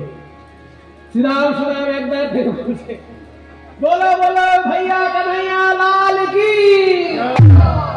না জয় বললে হবে না, বলতে হবে, আমি বলবো জয় কানাইয়া লাল কি, আর আপনারা বলবেন হাতি ঘোড়া পাল কি। भैया इधर आओ, दोनों बाहर उठा के बोलो जय कन्हैया लाल की, हाथी घोड़ा पाल की, जय कन्हैया लाल की, हाथी घोड़ा पाल की, जय कन्हैया लाल की, हाथी घोड़ा पाल की, जय कन्हैया लाल की, हाथी घोड़ा पाल की, नंद लाल की, हाथी घोड़ा पाल की, नंद भैया नंद भैरो जय कन्हैया लाल की, हाथी घोड़ा पाल की, जय कन्हैया लाल की, हाथी घोड़ा पाल की, नंद घर आनंद भयो जय कन्हैया लाल। श्रीराम सुदाम মনের আনন্দে শ্রীরাম সুদাম এসেছে পাকা পাকা ফল নিয়ে। প্রাণ গোবিন্দ তাদের হাত থেকে পাকা পাকা ফল কেড়ে কেড়ে খাচ্ছে। অন্যদিকে দরজায় শান্ত দাসরসের ভক্তগণ তারা এসে কি বলছে, হে গোবিন্দ, আমরা তোমার কাছে কিছু চাই না, শুধু তোমার ওই চরণ কমল যেন আমাদের হৃদয়ে নৃত্য করে। কাজী নজরুল ইসলাম কি সুন্দর লিখেছেন দেখুন, বিশুদ্ধ কীর্তন লিখেছেন, অথচ নজরুল ইসলামের লেখা, তার লেখা শুধু নয়, তার সুর, শুধু তার সুর নয়, তিনি এই গান নিজে গেয়েছেন। তার প্রমাণ আছে। একটা সিনেমায় নজরুল ইসলাম নিজেই গান গাইছেন, দেখা যাচ্ছে, ভিডিও আছে। হৃদে পদ্মে চরণ রাখো বাঁকা ধর্ম শ্যাম, আকাশে পাতানোর মাতা বলতি মোথা। হৃদে পদ্মে চরণ রাখো বাঁকা ধর্ম শ্যাম, আকাশে পাতানোর মাতা বলতি মোথা। হৃদে পদ্মে চরণ রাখো বাঁকা ধর্ম শ্যাম, আকাশে পাতানোর মাতা বলতি মোথা। তুমি দাঁড়াও ত্রিভঙ্গে, দাঁড়াও ত্রিভঙ্গে, দাঁড়াও ত্রিভঙ্গে, অধরে মঙ্গল ধরে। দাঁড়াও ত্রিভঙ্গে, অধরে মঙ্গল ধরে। দাঁড়াও ত্রিভঙ্গে, মাতা শ্রী মাতা নর মাতা বলতি মোথা। মাতা শ্রী মাতা নর মাতা বলতি মোথা। তোমার রাঙা দুটি চরণ আমার হৃদয়ে যেন নৃত্য করে। আবার বলছি কি, নীল কপোত সম রাঙা চরণ দুটি,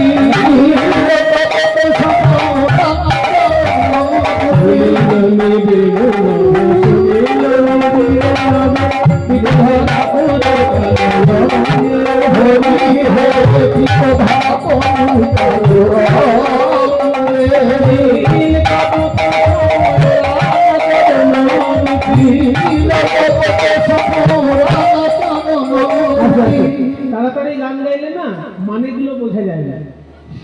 কলকাতার বাচ্চা তো একসঙ্গে, ওই জন্য মানেগুলো বোঝা যায়। মানেগুলো একটু বুঝিয়ে দিই, ভালো লাগবে। মানে এই নাটকটা, যাত্রাটা, নাটকটা যেটা অভিনয় করেছিলেন নজরুল, নজরুল যে ভূমিকা পালন করছে সেটা হচ্ছে নারদ মুনি। নারদের ভূমিকায় নজরুল, আর ধ্রুবর ভূমিকায় ছোট্ট ছেলে, মাস্টার তার নাম ছিল। ছোট্ট ছেলে ধ্রুব নারদ মুনির শেখাতে এসেছে কৃষ্ণমোহন। তখন নারদ আর ধ্রুব দুজন মিলে গান গাইছে, গুরু শিষ্য মিলে গান গাইছে। যিনি নারদ অর্থাৎ নজরুল ইসলাম, তার অংশের কথাটা হচ্ছে, সোনার গধূলি সম সুনীল নিবিড় নভে, পিত ধরা পুরো কালো অঙ্গে। মানে নীল আকাশে যদি সোনার গধূলি ওড়ে, মানে বিকেল বেলায় যখন গরুর খুরের ধুলি ওড়ে, সেই সময় সূর্যের আলো এসে পড়লে ওই গরুর খুরের ধুলিগুলো সোনালি ধুলো বলে। তো নীল আকাশে সোনালি ধুলো যেমন শোভা পায়, তেমনি গোবিন্দের অঙ্গটা যেন নীল আকাশ, আর হলুদ কাপড়টা যেন সোনার গধূলি। তাই নারদ মুনির ভাষায় বলছেন নজরুল যে, নীল সোনার গধূলি সম সুনীল নিবিড় নভে, পিত ধরা পুরো কালো অঙ্গে। সোনার গধূলি সম সুনীল নিবিড় নভে, পিত ধরা পুরো কালো অঙ্গে। পিত ধরা পুরো কালো অঙ্গে। নীল কপোত সম রাঙা চরণ দুটি, নীল কপোত সম রাঙা চরণ দুটি। এই গানের প্রথম লাইনটা নারদ মুনির, আর দ্বিতীয় লাইনটা ধ্রুব। নারদ যেহেতু মুনি ঋষি, ওই জন্য তার বক্তব্যের মধ্যে আকাশ, গধূলি, এইসব বড় বড় ব্যাপার রয়েছে। আর ধ্রুব যেহেতু ছোট্ট ছেলে, তার ভাষাটা কি না, নীল কপোত সম। নীল কপোত মানে নীল পায়রা। নীল কপোত সম ও রাঙা চরণ দুটি নেচে যাক অপূর্ব ভবে। তোমার চরণ দুটি যখন আমার হৃদয়ে নাচবে, মনে হচ্ছে যেন ছোট ছোট নীল পায়রা দুটি নাচছে। যে ধ্রুব যেহেতু ছোট ছেলে, ওই জন্য তার পাখি দিয়ে ওটা হয়। নীল কপোত সম রাঙা চরণ দুটি, নীল কপোত সম রাঙা চরণ দুটি, নেচে যাক অপূর্ব ভবে, নেচে যাক অপূর্ব ভবে। যেন নূপুর বাজে, যেন নূপুর বাজে, সেই পায়ে যেন নূপুর বাজে, হরি সেই পায়ে যেন নূপুর বাজে।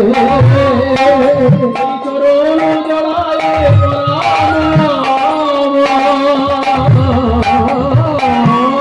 ওই চরণ জড়ায়ে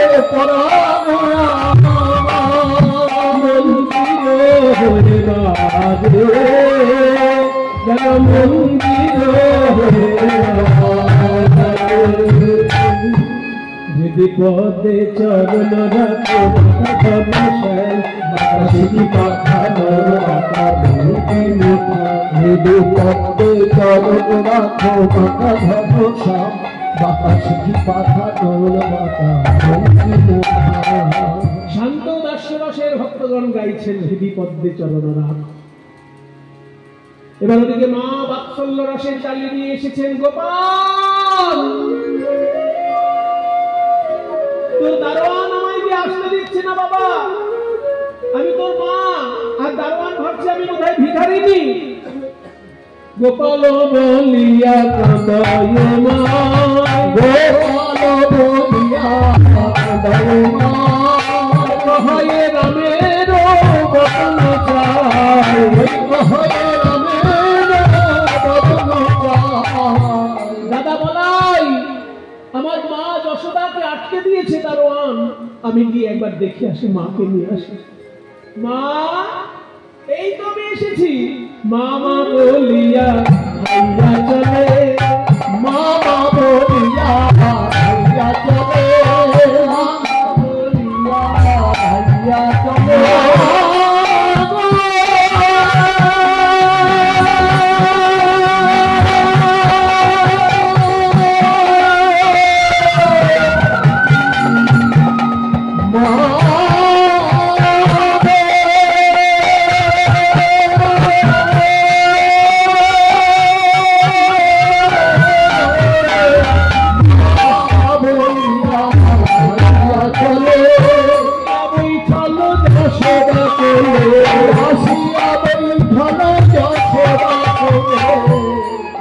যশোদার কোলে গোপাল এসে বসেছে, অমনি মা যশোদা সেই বাড়ি থেকে ক্ষীর ছানা মাখন নিয়ে এসেছে। গোপালের মুখে যেই দিতে গেল অমনি দেবকী এসে বকা দিল, যশোদা গোপালকে ছানা মাখন খাওয়াতে হয়, আমি খাওয়াবো, তুমি আমার হাতে তুলে দাও। কেন দেবকী, আমি কি গোপালের মা নই? আহা, তুমি কি করে মা হবে? আমি গোপালকে পেটে ধরেছি, কিন্তু আমি তো গোপালকে বড় করেছি। বড় করলেই কি আর মা হওয়া যায়? এই যে কাকের বাচ্চা, কোকিলের বাচ্চা কাকের বাসায় বড় হয়, তা বলে কি কাক কখনো কোকিলের মা হয়? গোপাল তুই বল, দেবকী কি তোর মা? আমি কি তোর মা নই? গোবিন্দ দেখলেন একজন আমার জন্ম দায়নি, আর একজন আমার জীবন দায়নি, দুজনেই তো আমার মা, আমি কাকে ছোট করব? গোপাল থাকলেন নীরব। তাই জগৎ জননী দুর্গা দেবী এসে দাঁড়ালেন। দুজন মায়েতে আজকে দ্বন্দ্ব বেঁধেছে, কে ছেলে আর কে মা, এখনই প্রমাণ হয়ে যাবে। দুজন মা একদিকে দাঁড়াও, আর গোপাল তুমি বিপরীত দিকে দাঁড়াও। মাঝখানে 100টা কাপড় টাঙিয়ে দাও, যার দুগ্ধধারা 100টা কাপড় ভেদ করে গোপালের শ্রীবদনে পড়বে সেই হবে মা। শতক বসন টানা হয়ে রে, শতক বসন টানা হয়ে রে, টানায় গোপাল আসে যাবে, তার টানায় গোপাল আসে যাবে। কারো তো নয়, কারো তো নয়, মনে হয় কারো তো নয়, কারো তো নয়, কারো তো নয়, কারো তো নয়, কারো তো নয়, মনে হয় কারো তো নয়, কারো তো নয়, মনে হয় কারো তো নয়, কারো তো নয়, মনে হয় কারো তো নয়, যে ভজে তারই তো হয়। মনে হয়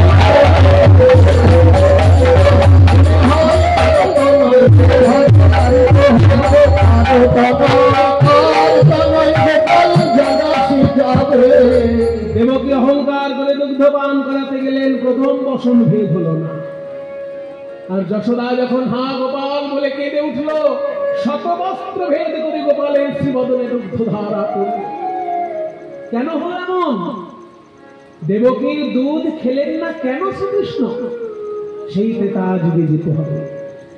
মা কৈকেয়ী, ก কেই রামকে যখন বনবাসে পাঠিয়েছেন, রামকে যখন বনবাসে পাঠিয়েছেন, রাবণ যখন রাবণকে বধ করতে গেলেন, 3 বছর বনবাস কাটিয়েছেন। 3 বছর বনবাস কাটিয়ে যখন 7 বছর বয়স হলো, কৌশল্যা মা এসে দুধের বাটি ধরেছে রামের মুখের সামনে। 14 বছর বনে বনে ঘুরবি, কে কোথায় তোকে দুধ খেতে দেবে বাবা?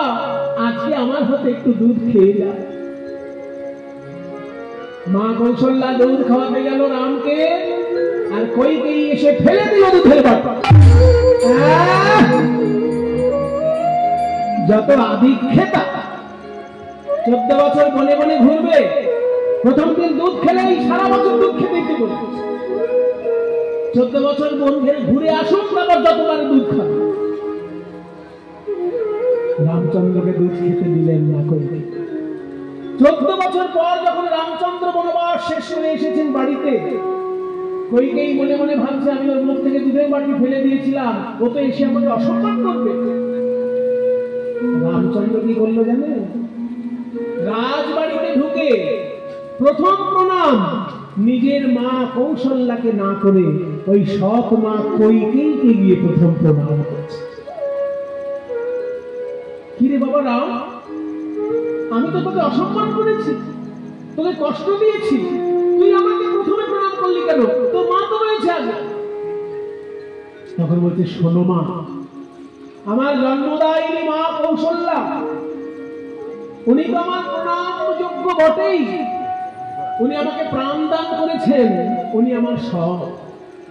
কিন্তু তবু ওই 14 বছর পর ঘুরে এসে প্রথম প্রণাম তোমায় কেন করলাম জানো? এই 14 বছরে আমি যত অভিজ্ঞতা পেলাম সবকিছু তোমার জন্য সম্ভব হয়েছে। আমি যদি সোনার চামচ মুখে নিয়ে রাজবাড়িতে বসে থাকতাম, তাহলে জঙ্গলে জঙ্গলে ঘুরে জঙ্গলের মানুষ কত কষ্ট পায় সেটা কোনোদিন আমি জানতে পারতাম না। ওই গুহক চণ্ডালকে কোনোদিন আমি বন্ধু রূপে কাছে পেতাম না, ওই বালিকে আমি বন্ধু রূপে পেতাম না, ওই হনুমানকে আমি সেবক রূপে পেতাম না, ওই বিভীষণকে আমি বন্ধু রূপে পেতাম না। এই এত বন্ধু লাভ হয়েছে শুধু তোমার জন্য, তাই তোমাকে আমি আগে প্রণাম জানাই। কইকেয়ী বলছে, আমি তোকে কষ্ট দিলাম আর তুই আমায় সম্মান দিলি। বাবা রাম, আমি তোর কাছে একটা ভিক্ষা চাই বাবা, পরজন্মে যদি তোতে আর আমাকে দেখা হয়, পরজন্মে যেন তুই আমার গর্ভে পুত্র রূপে জন্মগ্রহণ করবি, আমি তোকে ভালো করে স্নেহ করতে পারবো। এই জন্মে আমি তোকে স্নেহই করতে পারলাম না, শুধু হিংসা করলাম। রামচন্দ্র বলল, তাই হবে মা, আগামী দ্বাপর যুগে আমি হব কৃষ্ণ আর তুমি হবে দেবকী, তোমার গর্ভে আমি জন্ম নেব পুত্র রূপে। কিন্তু এই কথাও শুনে রাখো, বনবাসে যাত্রাকালে তুমি যেহেতু আমার মুখ থেকে দুধের বাটি ফেলে দিয়েছো, তাই তোমার কাছে দুগ্ধ পান আমি কোনোদিন করব না। সন্তান রূপে আমাকে কোলে পাবে, কিন্তু আমাকে কোনোদিন তুমি দুগ্ধ পান করাতে পারবে না। তাই দেবকী দুগ্ধ পান করলেন না কৃষ্ণ। যশোদার দুগ্ধ কেন পান করলেন? এই মা যশোদা ছিলেন সেই ধরা দেবী, যার বাড়িতে অতিথি এসেছিল কিন্তু ঘরে চাল ডাল ছিল না। শেষকালে নিজ স্তন কর্তন করে বন্ধক রেখে চাল ডাল এনে অতিথি সেবা দিয়েছিলেন। আর সেদিনকে অতিথি রূপে সাক্ষাৎ নারায়ণ ছিলেন। নারায়ণ বলেছিলেন, মা তুমি যেহেতু নিজ স্তন কর্তন করে আমাকে অতিথি সেবা দিলে, পরজন্মে তুমি হবে যশোদা, আর আমি কৃষ্ণ রূপে আমি ওই স্তনের দুগ্ধ পান করে তোমাকে মা বলে ডাকবো। তাই সেই ধরা দেবী হয়েছেন মা যশোদা। তাই বাসুলিয়া দেশে চণ্ডীদাস বলে, বাসুলিয়া দেশে চণ্ডীদাস বলে, শুদ্ধমতি হলে গোবিন্দ মেলে, শুদ্ধমতি হলে অহংকারে মেলে না, অহংকারে মেলে না, তত্ত্বহারী মধুসূদন, অহংকারে মেলে না, তর্পহারী মধুসূদন, অহংকারে মেলে না, অহংকারে মেলে না, তত্ত্বহারী মধুসূদন, কারো দর্প সইতে না, তর্পহারী মধুসূদন, দর্প সইতে না, কারো দর্প সইতে না, অহংকারে মেলে না, শুদ্ধমতি হলে আর এক পথে আসছেন স্বয়ং রাধা রানী, বিনা সুতার মালা হাতে নিয়ে। কই কৃষ্ণ কোথায়, কৃষ্ণ কোথায় মধুয়া ওই কৃষ্ণ কোথায় কৃষ্ণ কোথায় প্রাণ মধুয়া ঘরের বাহির বাহির করলে আমায় বাঁশি শুনাইয়া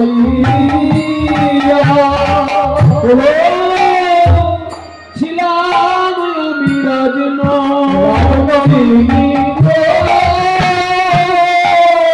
আজ হলাম পথের ভিখারি একদিন ছিলাম আমি রাজনন্দিনী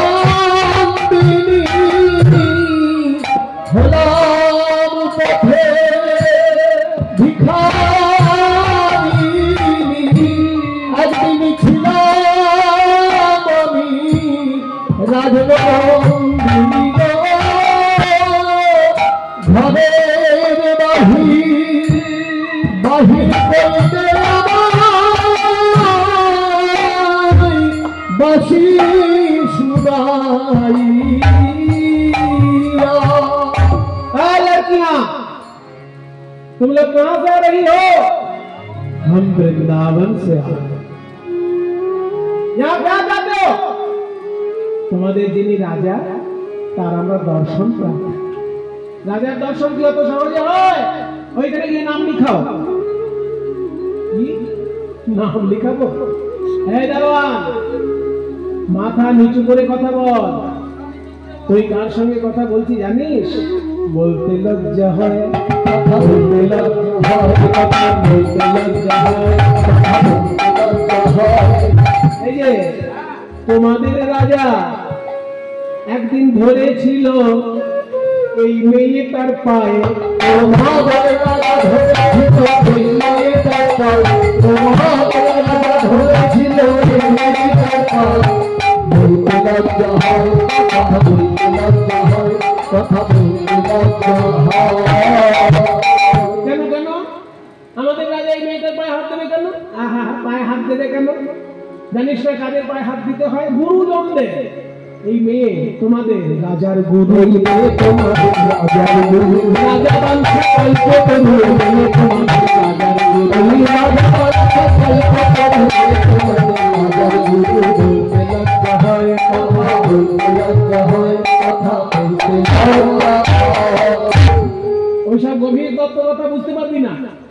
তুই বরং রাজাকে গিয়ে বল যে বৃন্দাবন থেকে একদল রমণী এসেছেন, তাদের হাতে মালা আছে, মালায় ফুল আছে, কিন্তু সুতো নেই, বিনা সুতায় গাঁথা মালা। যখনই দারোয়ান গিয়েছে ভিতরে যজ্ঞ হচ্ছে, তখন শ্রীকৃষ্ণ যজ্ঞ মণ্ডপে রয়েছে। দারোয়ান এসে বলবে কথা, চারিদিকে মন্ত্রধ্বনি শোনা যাচ্ছে। একটু যজ্ঞের মন্ত্র পাঠ করছি, আমরা সবাই একটু হাত জোর করুন। সবাই বললে একটু হাত জোর করুন। 4টে বেদ থেকে আমি মন্ত্র পাঠ করব, ঋক, সাম, যজু, অথর্ব। আমি যখন অগ্নয়ে স্বাহা বলে হাত সামনের দিকে করব, তখন আপনারা উলুধ্বনি দেবেন। 4টে বেদের 4টে প্রথম মন্ত্র।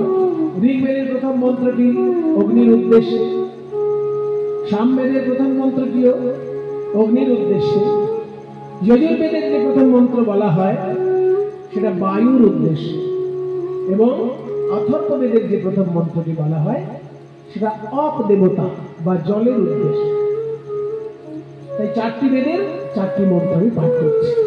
ওম পূর্ণমদঃ পূর্ণমিদং পূর্ণাৎ পূর্ণমুদচ্যতে পূর্ণস্য পূর্ণমাদায় পূর্ণমেবাবশিষ্যতে।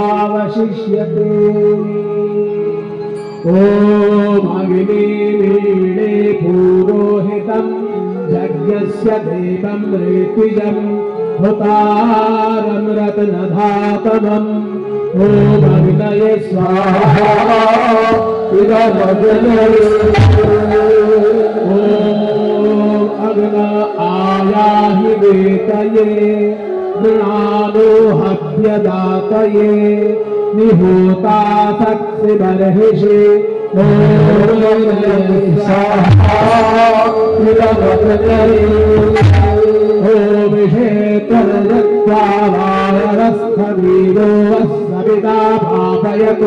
श्रेष्ठतमाय कर्मणि ॐ वायवे स्वाहा ॐ शन्नो देवीरभिष्टये आपो भवन्तु भीतये शमियोरभिश्रवन्तु नः ॐ आपो देव्यै स्वाहा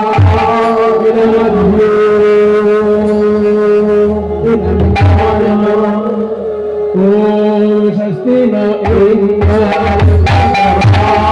स्वस्ति न पूषा विश्ववेदाः स्वस्ति न चक्षुर्विष्णवे स्वस्ति न बृहस्पति दधातु ॐ शान्तिः शान्तिः शान्तिः हरिः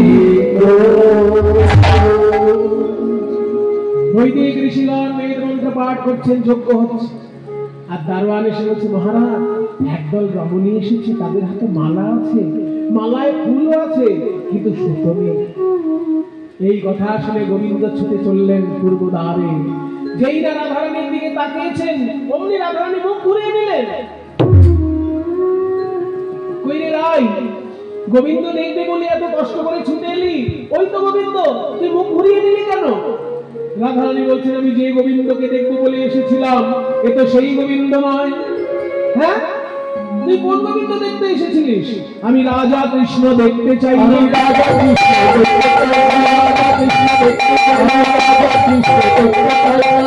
আমি দেখতে চাই সেই রাখাল রাজা, রাখাল রাজা শ্রীরাম সুদাম যাহার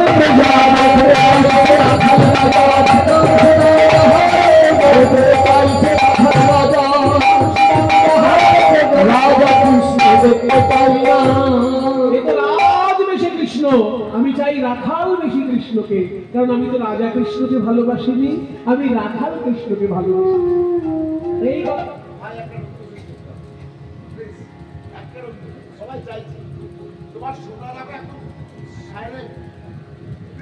আমি রাখাল বেশি কৃষ্ণকে ভালোবেসেছি, তাই রাখাল বেশি কৃষ্ণকে আমি দেখতে চাই।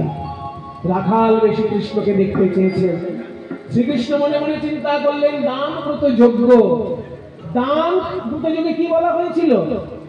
নিয়ম, তিনটে নিয়মের মধ্যে একটা নিয়ম ছিল যে যা চাইবে তাকে তাই দিতে হবে হাসি মুখে। এবার রাধারানী তো কিছু চায় না, রাধারানী চাইছেন শুধু দর্শন। তাহলে দর্শনটা যদি আমি রাধারানীকে দিতে না পারি তাহলে তো আমার যজ্ঞ সম্পূর্ণ হবে না। তাই যোগ মায়াকে স্মরণ করলেন শ্রীকৃষ্ণ। হে যোগ মায়া, তুমি এখনই এই রাজবেশ পরিবর্তন করে আমাকে রাখাল বেশে সাজিয়ে দাও, না হলে রাধারানীকে আমি দর্শন দিতে পারছি না। এই রাখাল বেশ ধারণ করে প্রাণ গোবিন্দ যেই বাঁশি নিয়ে হাসি মুখে দাঁড়ালেন অমনি রাধারানীর নয়ন ভরে দেখছেন। আত্মনিবেদন। আমার হৃদয় প্রাণ মন আমি কি বলে করিব নিবেদন। কি সুন্দর কথা, আত্মসমর্পণের কথা। আমি কি বলে করিব নিবেদন? আমারও হৃদয় প্রাণ মন আমি কি বলে করিব নিবেদন? আমি কি বলে করিব নিবেদন? আমার হৃদয় প্রাণ মন আমি কি বলে করিব নিবেদন? চিত্তে আসি দয়া করি নিজে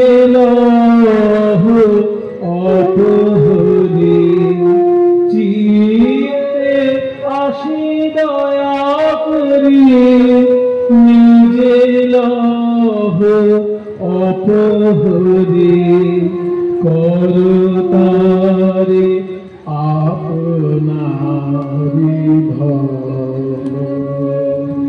আমার হৃদয় প্রাণ মন আমি কি বলে করিব নিবেদন।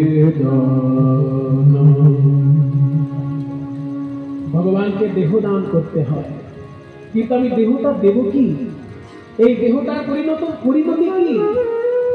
শ্রীমদ্ ভাগবতে বলেছে যে যতই বড় মানুষ হোক, যে যতই সুন্দর দেখতে হোক, তার দেহের তিনটে মাত্র পরিবর্তন। দেব সঙ্গীতম অত্যন্তে কৃমি বীড় ভস্ম সঙ্গীত। ভাগবত শুনতে কষ্ট হয় আমার, কিন্তু এগুলো দর্শনের কথা, সত্যি কথা, বাস্তব। অতি সুন্দর দেখতে যে অতি গুণী জ্ঞানী যেই হোক না কেন, তার যদি মৃত্যু হয় তার দেহটা কি হবে? যদি দেহটা কোনো পশু পাখিতে ছিঁড়ে খায় তাদের বিষ্ঠায় পরিণত হবে। যদি দেহটা মাটিতে পুঁতে দেওয়া হয় তাহলে ধুলোয় পরিণত হবে, মাটিতে পরিণত হবে এবং পোকামাকড় হয়ে যাবে, তার কৃমিতে পরিণত হবে এই দেহ। আর যদি দাহ সৎকার করা হয় তাহলে ছাইতে পরিণত হবে। তাই কৃমি, বীড়, ভস্ম। কৃমি মানে পোকামাকড়, বীড় মানে বিষ্ঠা, আর ভস্ম মানে ছাই। এই তো আমার এই দেহের পরিণতি। এই দেহ আমি তোমায় কি দেব ঠাকুর? শুধু ধোলা শুধু ছাই, মূল্য যার কিছু নাই, মূল্য তারে কর সমর্পণ। মূল্যহীন দেহকে মূল্যবান করবে কি করে? মূল্যহীন জিনিসকে মূল্যবান করা যায়? যায়।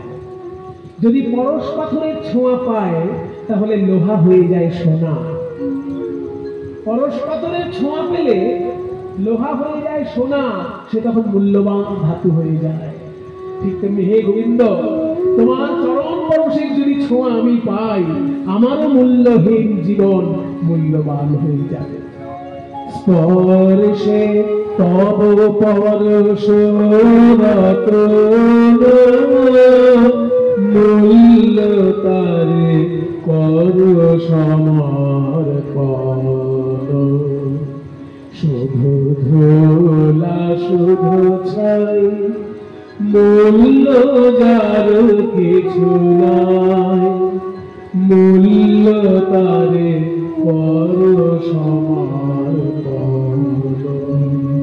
স্পর্শে তব পরশ রতন, মূল্য তারে কর সমর্পণ। তোমার চরণের ছোঁয়াতে আমার মূল্যহীন জীবন যেদিন মূল্যবান হয়ে যাবে, আমি সবাইকে ডেকে ডেকে বলবো, ওরে দেখে যা, আমি এমন একজনকে ভালোবেসেছি, তার ছোঁয়ায় আমার মূল্যহীন জীবন মূল্যবান হয়ে গেছে, তোরাও তাকে স্পর্শ কর। তোমারই গৌরবে যাবে আমার গৌরব হবে, সব তবে দিব বিসর্জন। আমার হৃদয় প্রাণ মন আমি কি বলে করিব নিবেদন। আমার হৃদয় প্রাণ মন আমি কি বলে করিব নিবেদন। আমি কি বলে করিব নিবেদন। আত্মসমর্পণের কথা কবিগুরুর ভাষায় আমরা শুনলাম। রাধা রানী আর গোবিন্দ দাঁড়িয়েছেন, দূর থেকে নারদ মুনি বলছেন, আমি তো এই দৃশ্যটা দেখবো বলেই অপেক্ষা করছিলাম। তাই যে যা চাইলো সে তাই পেল। আজকে প্রভাস যজ্ঞ পরিপূর্ণ হলো, যে যা চাইলো তাই পেল। সবার আশা মিটাইল, সবার আশা মিটাইল।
চরণ ছাড়া করুণা চরণ ছাড়া করুণা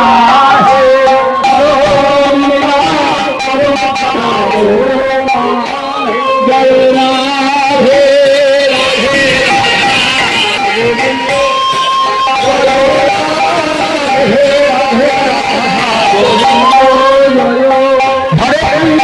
হরে কৃষ্ণ কৃষ্ণ কৃষ্ণ হরে হরে হরে রাম হরে রাম রাম রাম হরে হরে হরে কৃষ্ণ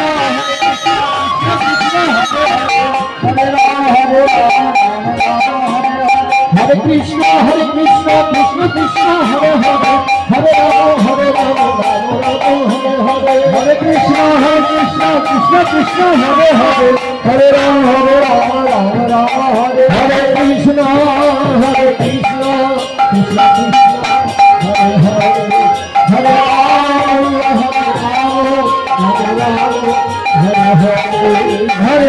রাম হরে কৃষ্ণ কৃষ্ণ কৃষ্ণ হরে হরে হরে রাম রাম রাম হরে